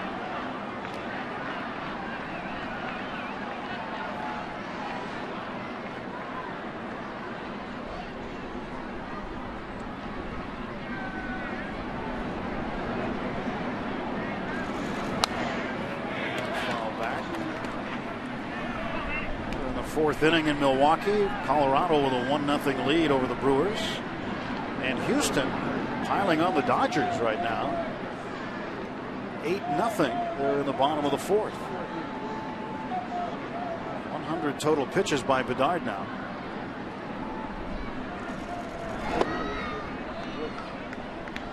Cincinnati's in Chicago. Reds leading, top of the 4th, 2-0. Mets and Giants rained out. Same for the Nationals and Marlins. Atlanta and Arizona, Philadelphia and San Diego later. Down on strikes for the second time in the game goes Matt Holliday. 1, 2, 3 go the Cardinals in the top half of the 7th inning. It is stretch time at PNC Park. Take you around the ballpark now for the sights and sounds of the 7th inning stretch, starting with God Bless America. Ladies and gentlemen, we invite you now to stand and join the Pirates and Major League Baseball as we remember the lives lost on September 11, 2001, while offering support to our troops here and abroad. Here to lead us with God Bless America is Dallas Lammy. Joining Dallas on the field is Staff Sergeant Jared Briscoe. Staff Sergeant Briscoe has been a member of the United States Army for 5 years, returning recently to Elizabeth, Pennsylvania, after serving a tour of duty overseas in support of Operation Enduring and Iraqi Freedom.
Fans, it's time for the 7th inning stretch.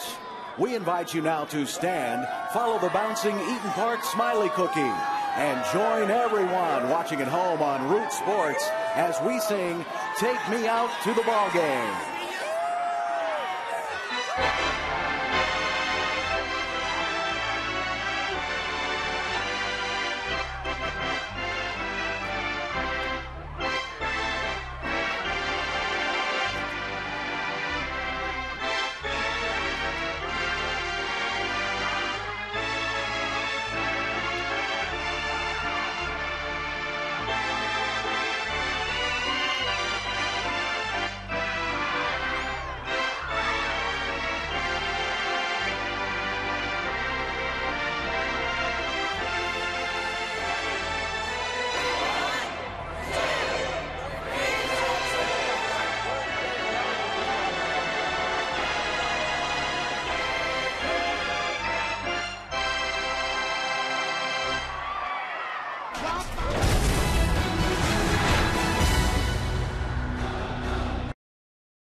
Half of the 7th inning. Pirates looking for a run, down 3-0.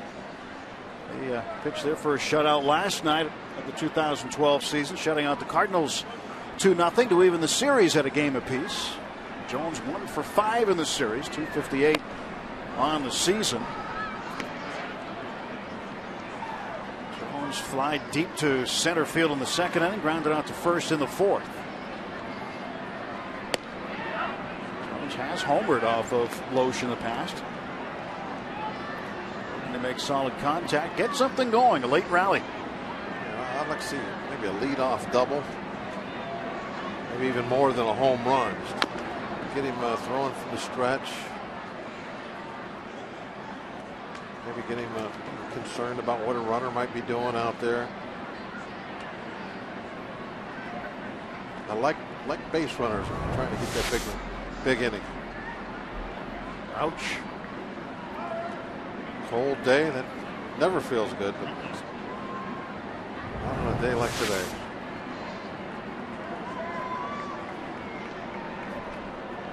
1-2 to Garrett.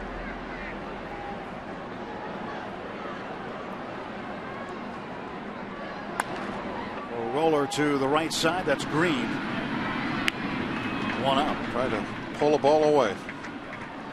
After the game, don't touch that remote. You'll miss the Pirates post-game show. Hear what Clint Hurdle has to say. See highlights from the game and much more. It is all coming up next at the conclusion of this one right here on Root Sports. It's post-game. And Hurdle always has interesting things to say after games. I'll tune in for that.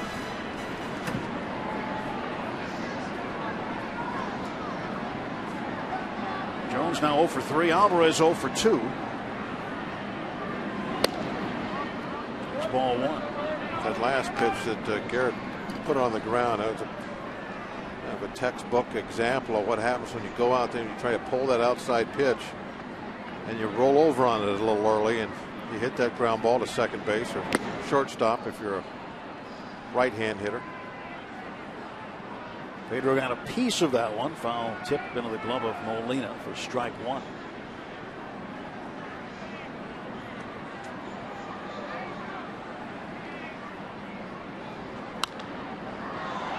Dropped it up to center. Robinson puts it away for out number 2. Pirates had a base hit in the 1st inning with 1 out. They had a single base hit in the 3rd. That was McLeod. Walker had a single base hit in the 4th. And then Tabata had his 2nd hit of the day, a double in the 6th. Pirates have not had more than 1 hit in an inning today.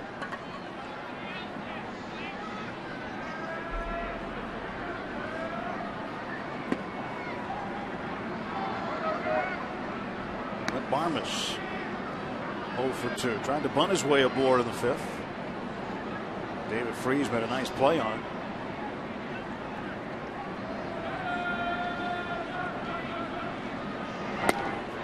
He hit the ball pretty well his first time up. He drove it to the edge of the warning track out in right center.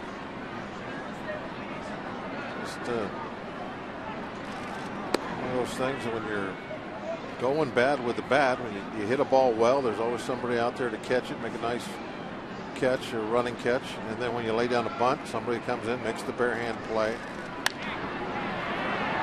Up in the air to right field, Beltran underneath. This one's going to be pretty routine. Pirates gone 1, 2, 3 in the 7th.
say get him, I'ma get him. My town getting down like James Brown, got the feeling. The fever for the flavor of a 6th world championship.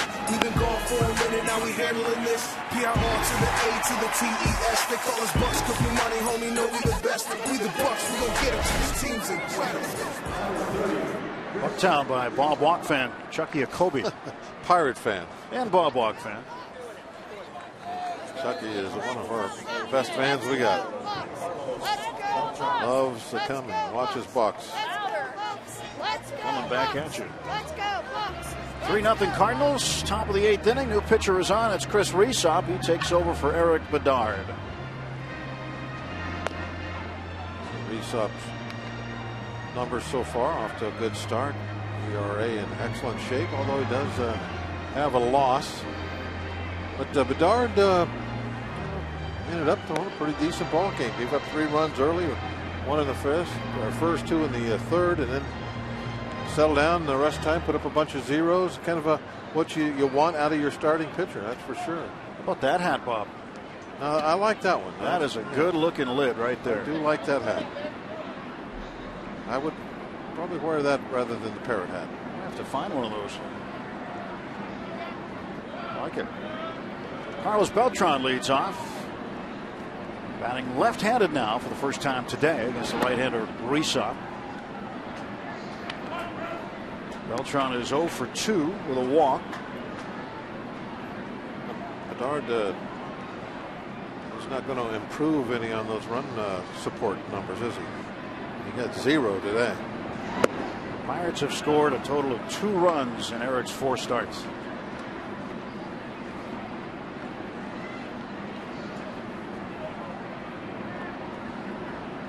Classic hat there. Time to dance. He's the big yellow dance camp guy. Come to the ballpark. Finds his way on the big screen.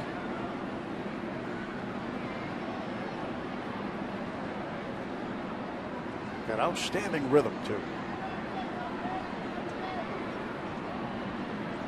2-1 coming. Sharps 3-1.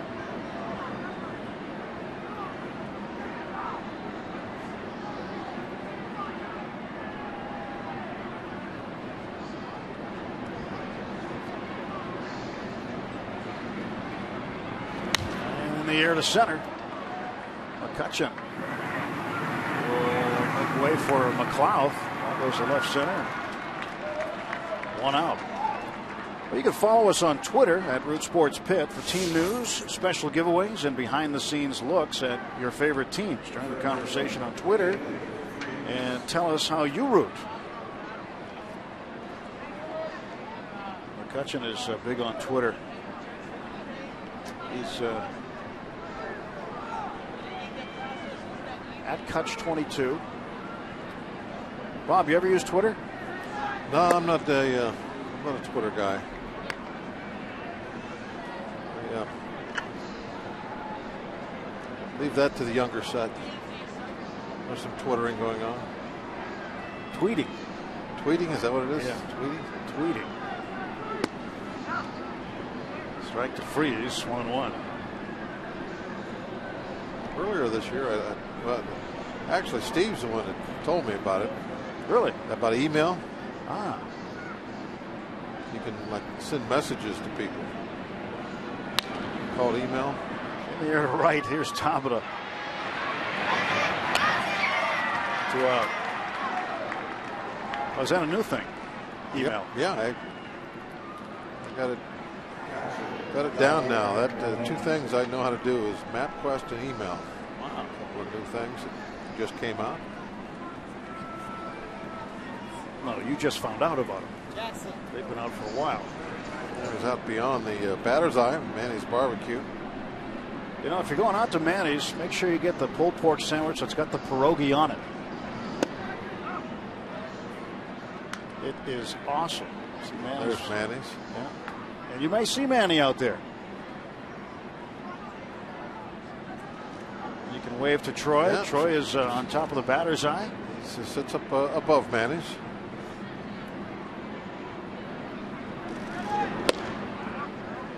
Occasionally that could be a smoky job.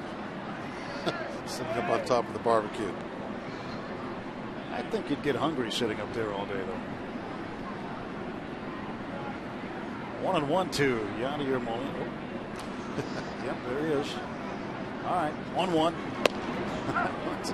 On the corner for a strike. Nice crowd here this afternoon. Over 30,000. I heard of. 30,437. On a Kids Day Sunday afternoon. Braving some not so kind weather. When the game started, it was a little breezy. Down on strikes goes Molina. And a quick inning for Chris Resop. He retires the Cardinals in order.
To Jamie Moyer and the Colorado Rockies. Catch all the action from PNC Park tomorrow starting at 6:30 on Root Sports. Kevin Correa out in the back there.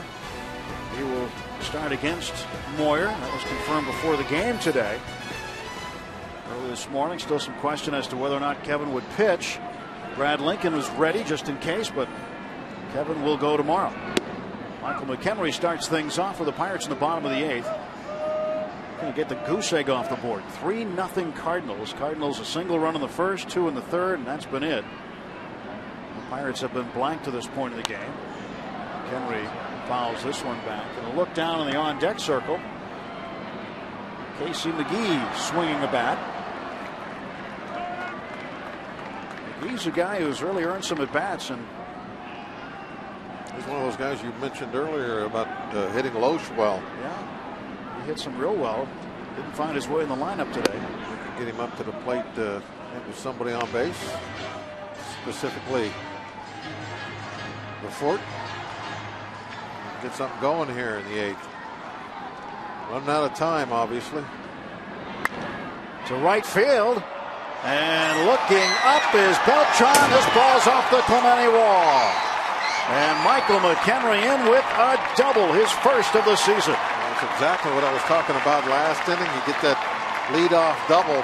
You get something started like that. If you want to put up a crooked number, I think that's the way you want to go about it. I'd just as soon this ball not go out of the ballpark. Usually solo home runs are rally killers, not starters. This might get something going. I'll get McHenry up there, or excuse me, get McGee up there. See if he can change places with McHenry.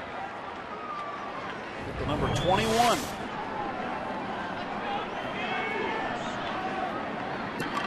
Casey McGee. Laid off the first pitch for a strike. I'll tell McHenry I said I was glad that the ball didn't go out of the ballpark. You want me to tell him no, that? I think he would have preferred to go out. I think he wanted it to go out of the ballpark. .257 as a pinch hitter. And a .278 hitter against Loesch. 5 out of 18. 4 RBIs against Loesch. And that one's up the middle for a base hit. McHenry will get waved home. An RBI single for Casey McGee, and the Bucks on the board. It's 3-1. Exactly what we're talking about. Perfectly done. One guy in, one guy on. And Mitchell Boggs has been thrown in the bullpen. We're going to see him. He's coming in. Loesch is done. Mike Matheny quickly out of the dugout. A two-seam fastball that he left up a little above the belt. McGee right back through the middle with it.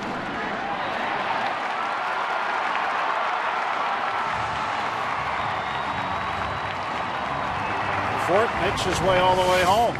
So Casey McGee drives in the first Pirate run this afternoon. Tying run coming to the plate when we come back.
On the radio, it certainly looks like he's been able to put 2011 behind him, and he looks like the hitter that used to give us fits a couple of years ago with the Brewers. He was knocking in over 100 runs.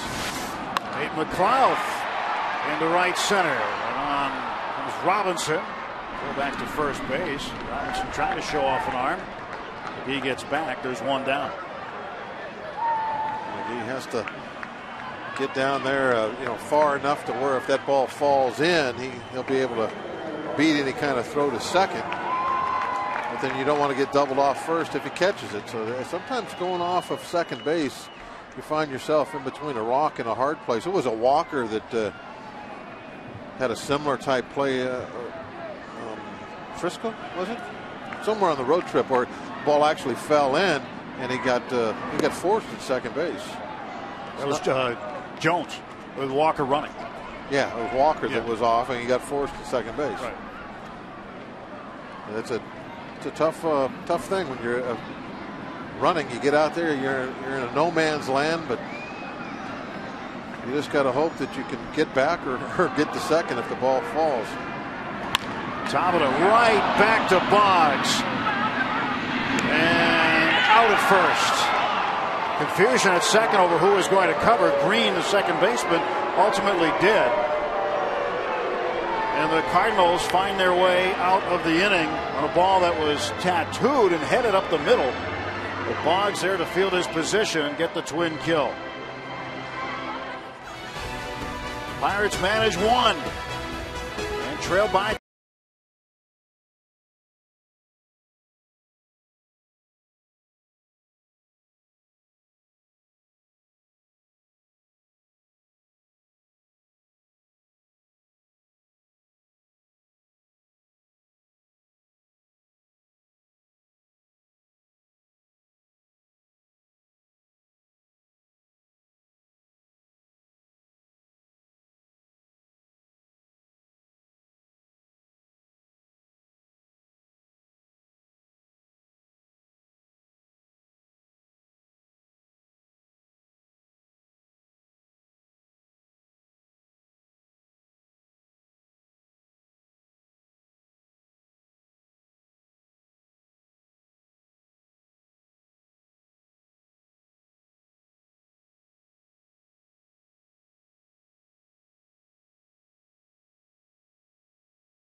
Host the Reds Saturday, May 5th at 7:05. Be sure to stay after the game and watch Zambelli fireworks light up the Pittsburgh skyline from the best ballpark in America. Thanks to First Energy. There's also an Eaton Park Scratch and Win Saturday, where all fans receive a scratch card good for prizes from Eaton Park. For tickets, visit Pirates.com. Pirates and Reds on Cinco de Mayo. Puerto Clemente Bridge just outside the ballpark. Oh, that looks cold. Ice cream on a 40-degree day. Now, the thing is, though, on a day like today, you don't have to eat it fast. It's not going to melt. Not going anywhere. Hat's on backwards. He's got the parrot hat like a rally cap. But here's Evan Meek. Rally bird. Meek taking over for Resop. Resop an inning. 1 strikeout. No hits, no runs, no walks. And Meek will face Matt Carpenter.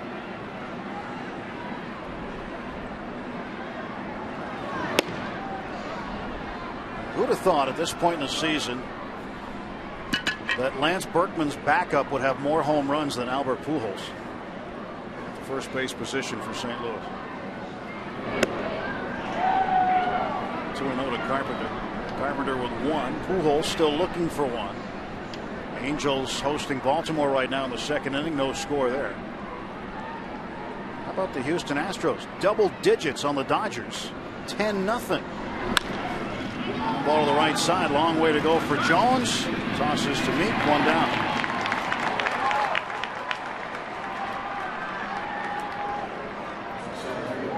Jones ranching way to his right.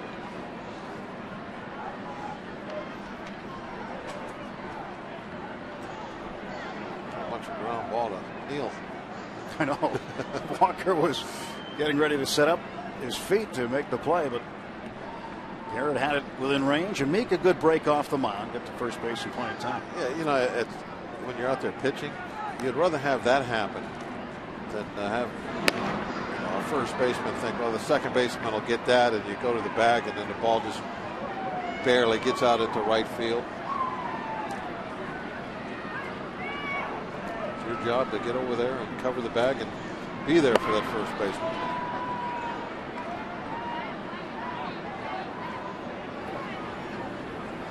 Mott warming up, the closer. Former catcher. Mott.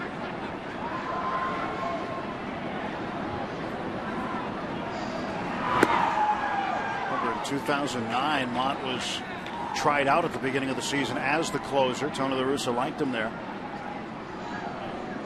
And blew a save opportunity against the Pirates. Actually, 2 of them, I believe. Jack Wilson got to him, and the Pirates would win that series 2-1 at Busch Stadium to start the 2009 season. And Mott quickly was demoted. Mott, a very hard thrower, has a great fastball. And they knew that that was his future, what the team was going to be as a closer. Just wasn't quite ready for it yet. Robinson works the walk. Batting in the 9 spot will be Skip Schumacher. Schumacher was activated off the disabled list Friday and wasn't in the game very long. The very first batter that he saw was Alex Presley. Presley hit one off the center field wall. Schumacher also hit the center field wall. Presley ended up with an inside the park home run. Schumacher ended up coming out of the game. Wind knocked out of him. Didn't play last night. But here getting an at bat this afternoon. John Jay, incidentally, the other center fielder, has got a problem with his shoulder. Sent back to St. Louis. He's not with the club today.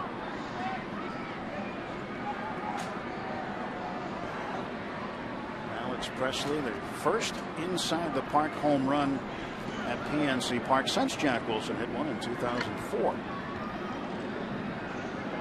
Last Pirate with an inside the park home run, Freddie Sanchez in 2008. That was in Houston.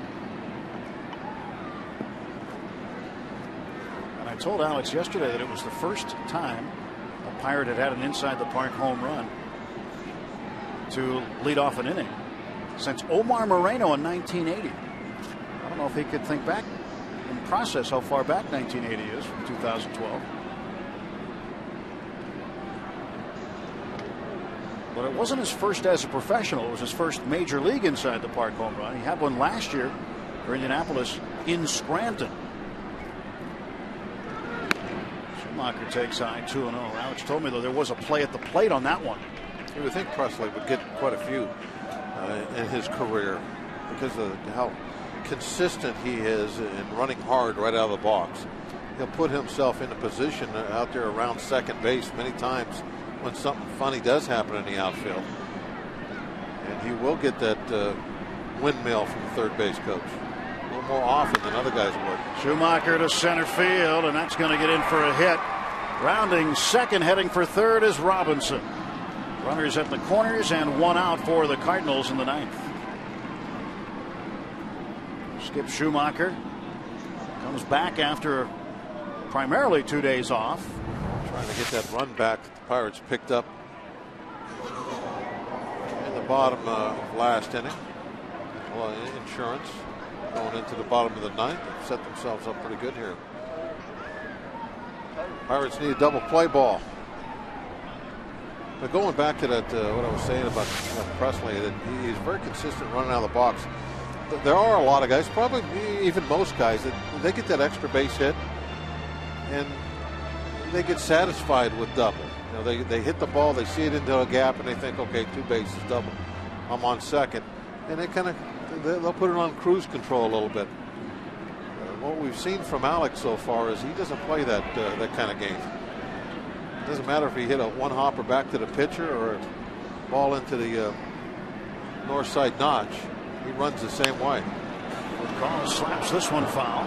I think that one game for sure, and I think that there's been about 3 games where we've either directly won or indirectly won a game because he beat a ball out at first base, an infield hit, going hard down the line. A walk-off hit that way against the Phillies. Yeah, that was the one that was for sure. But there was a couple others where he did that, and it started something on offense for us. For a call, going the other way for strike 2.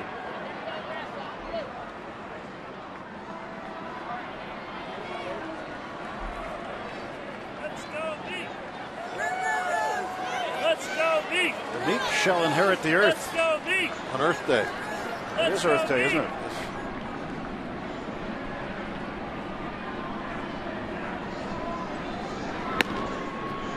Last year at the beginning of the season, the saying was Meek shall inherit the 8th for his injury problems. 2 years ago it was Super Meek. Yeah. Remember all the Super Meek signs everywhere? All over the place. 1-2 pitch.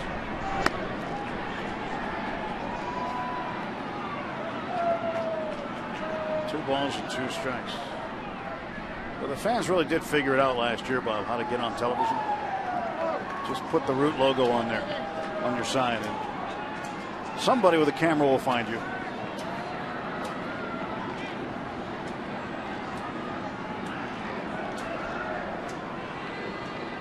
Both runners get back. Shane Robinson at third, and Skip Schumacher is the runner at first base. There's Robinson, the young center fielder, pressed into duty.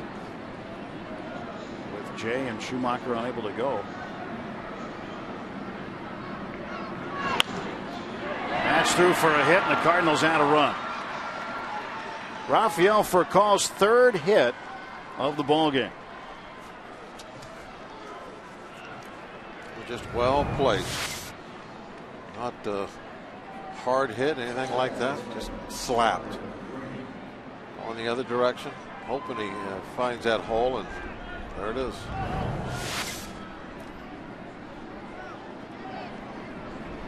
Furcal playing in his 1500th career game, and he has 24 hits to lead the team. Certainly see that he had a plan, at least for that pitch right there. He was not going to get out there and be too aggressive with it.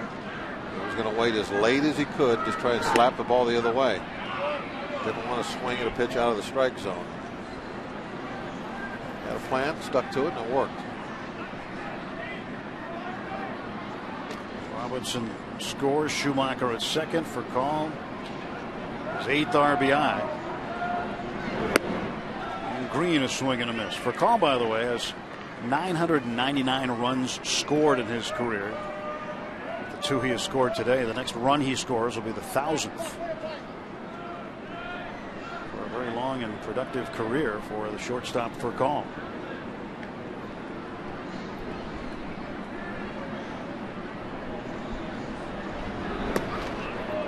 Fort getting a workout.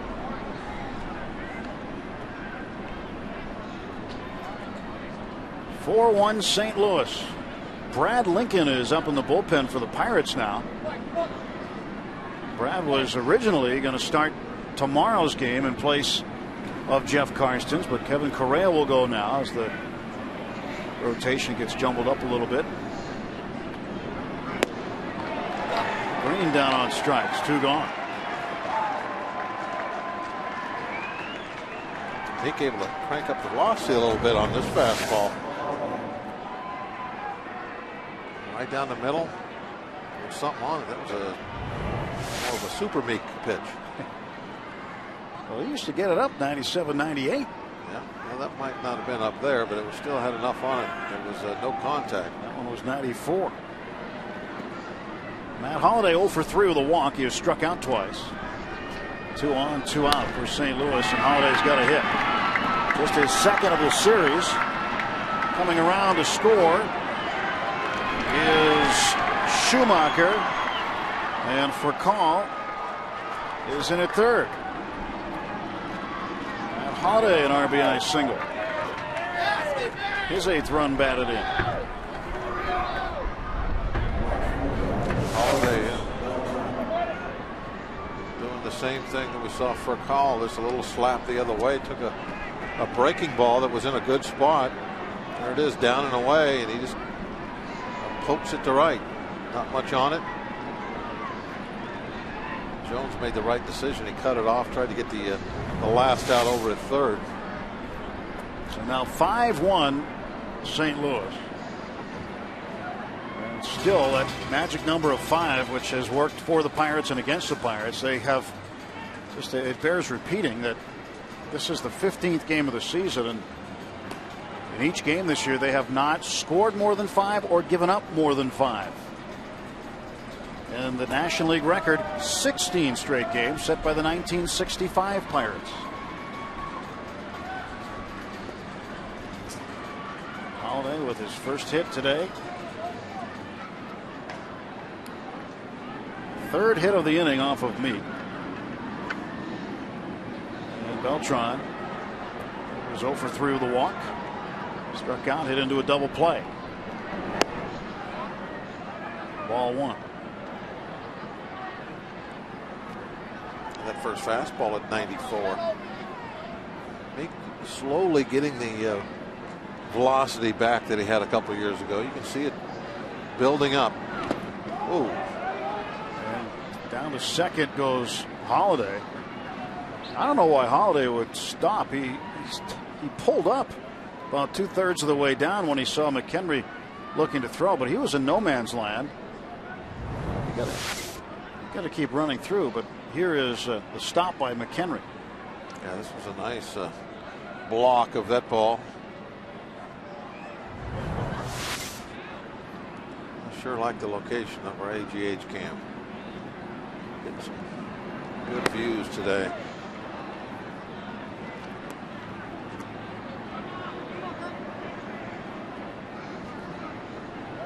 There it is. Also out there at Manny's Barbecue. 3-1 now to Beltran.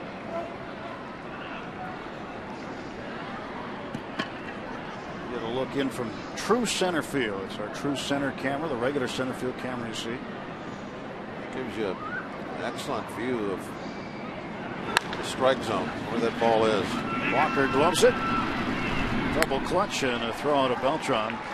2 runs come in on 3 hits, 2 left. Last wraps for the Pirates. Heading to the bottom of the 9th, down by 4 runs.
Park with Bob Walcott, Tim Neff.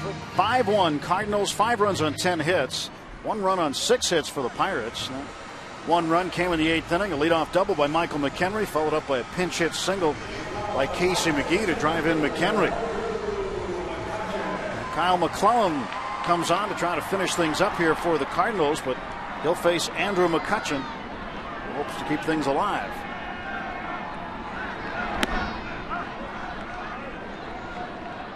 McCutchen today without a hit.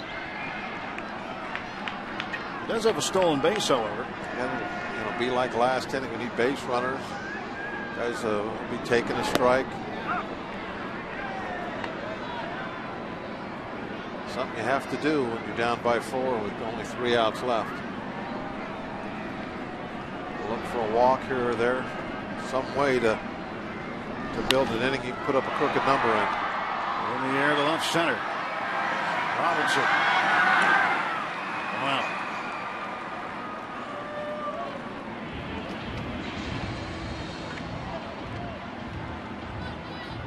McClellan now face Walker. I showed you the graphic earlier in the game of who's in, who's out. A lot of people involved in that World Championship team from this past season are now no longer with the Cardinals. There's a new group running the show. Mike Matheny, the manager. And so much emphasis placed on Albert Pujols. But there's a lot of young players in that dugout who have taken an attitude that, hey, we had something to do with it as well. Of course, David Freese, the third baseman, the MVP of the World Series. And these guys are trying to go out and prove that they can do something about it again. And a lot of the thought was that the Central would be weakened without Pujols, without Fielder.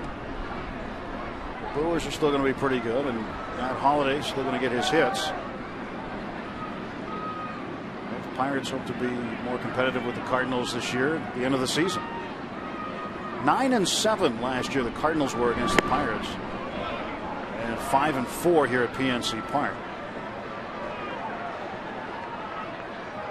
Cards and Pirates will renew this rivalry next week. As a matter of fact, 3 games here against the Rockies, then 4 in Atlanta, followed up by 3 more in St. Louis on the road. 2-2 now to Walker. Well, they all have a lot to prove here. I don't think they're going to repeat. Wanting it, that's one thing, but somebody's going to have to pick up the slack from Mr. Pujols and do what he has been doing in that Cardinal uniform for these many years. Molina takes care of Walker. Second time he's popped out foul today, and Walker 1 for 4. 2 down. Pirates down to their last out. Remember in '93, a lot of the younger players that came up at that time. There was like, no, we're good. We'll be fine. We'll show them. The '93 team did play pretty well for half a season, but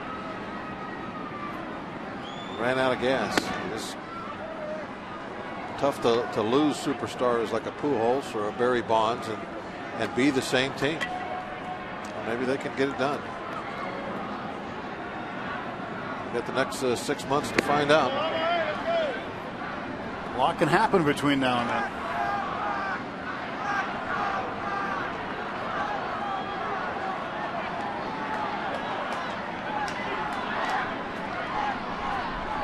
(2-0). In the air to left near the line. And this is going to do it as Matt Holliday makes the catch. The Cardinals take 2 of 3 from the Pirates with a 5-1 victory here today.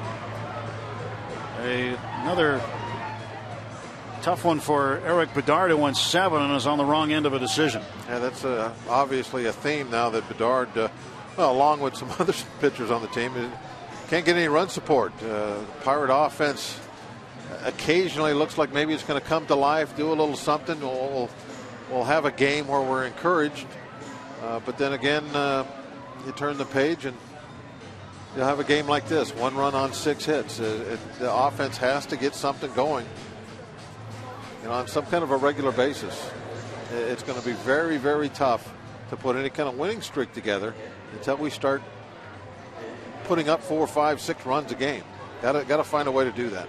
15 straight games now. The Pirates have neither scored more than 5 or given up more than 5. One off the National League record set in 1965 by the Pirates. So Mike Matheny's Cardinals take 2 of 3, winning here today by a 5-1 score. Let's send it down to our post-game guys, Rob King and Kent Tekulve. That's it, man. Bob, thanks very much.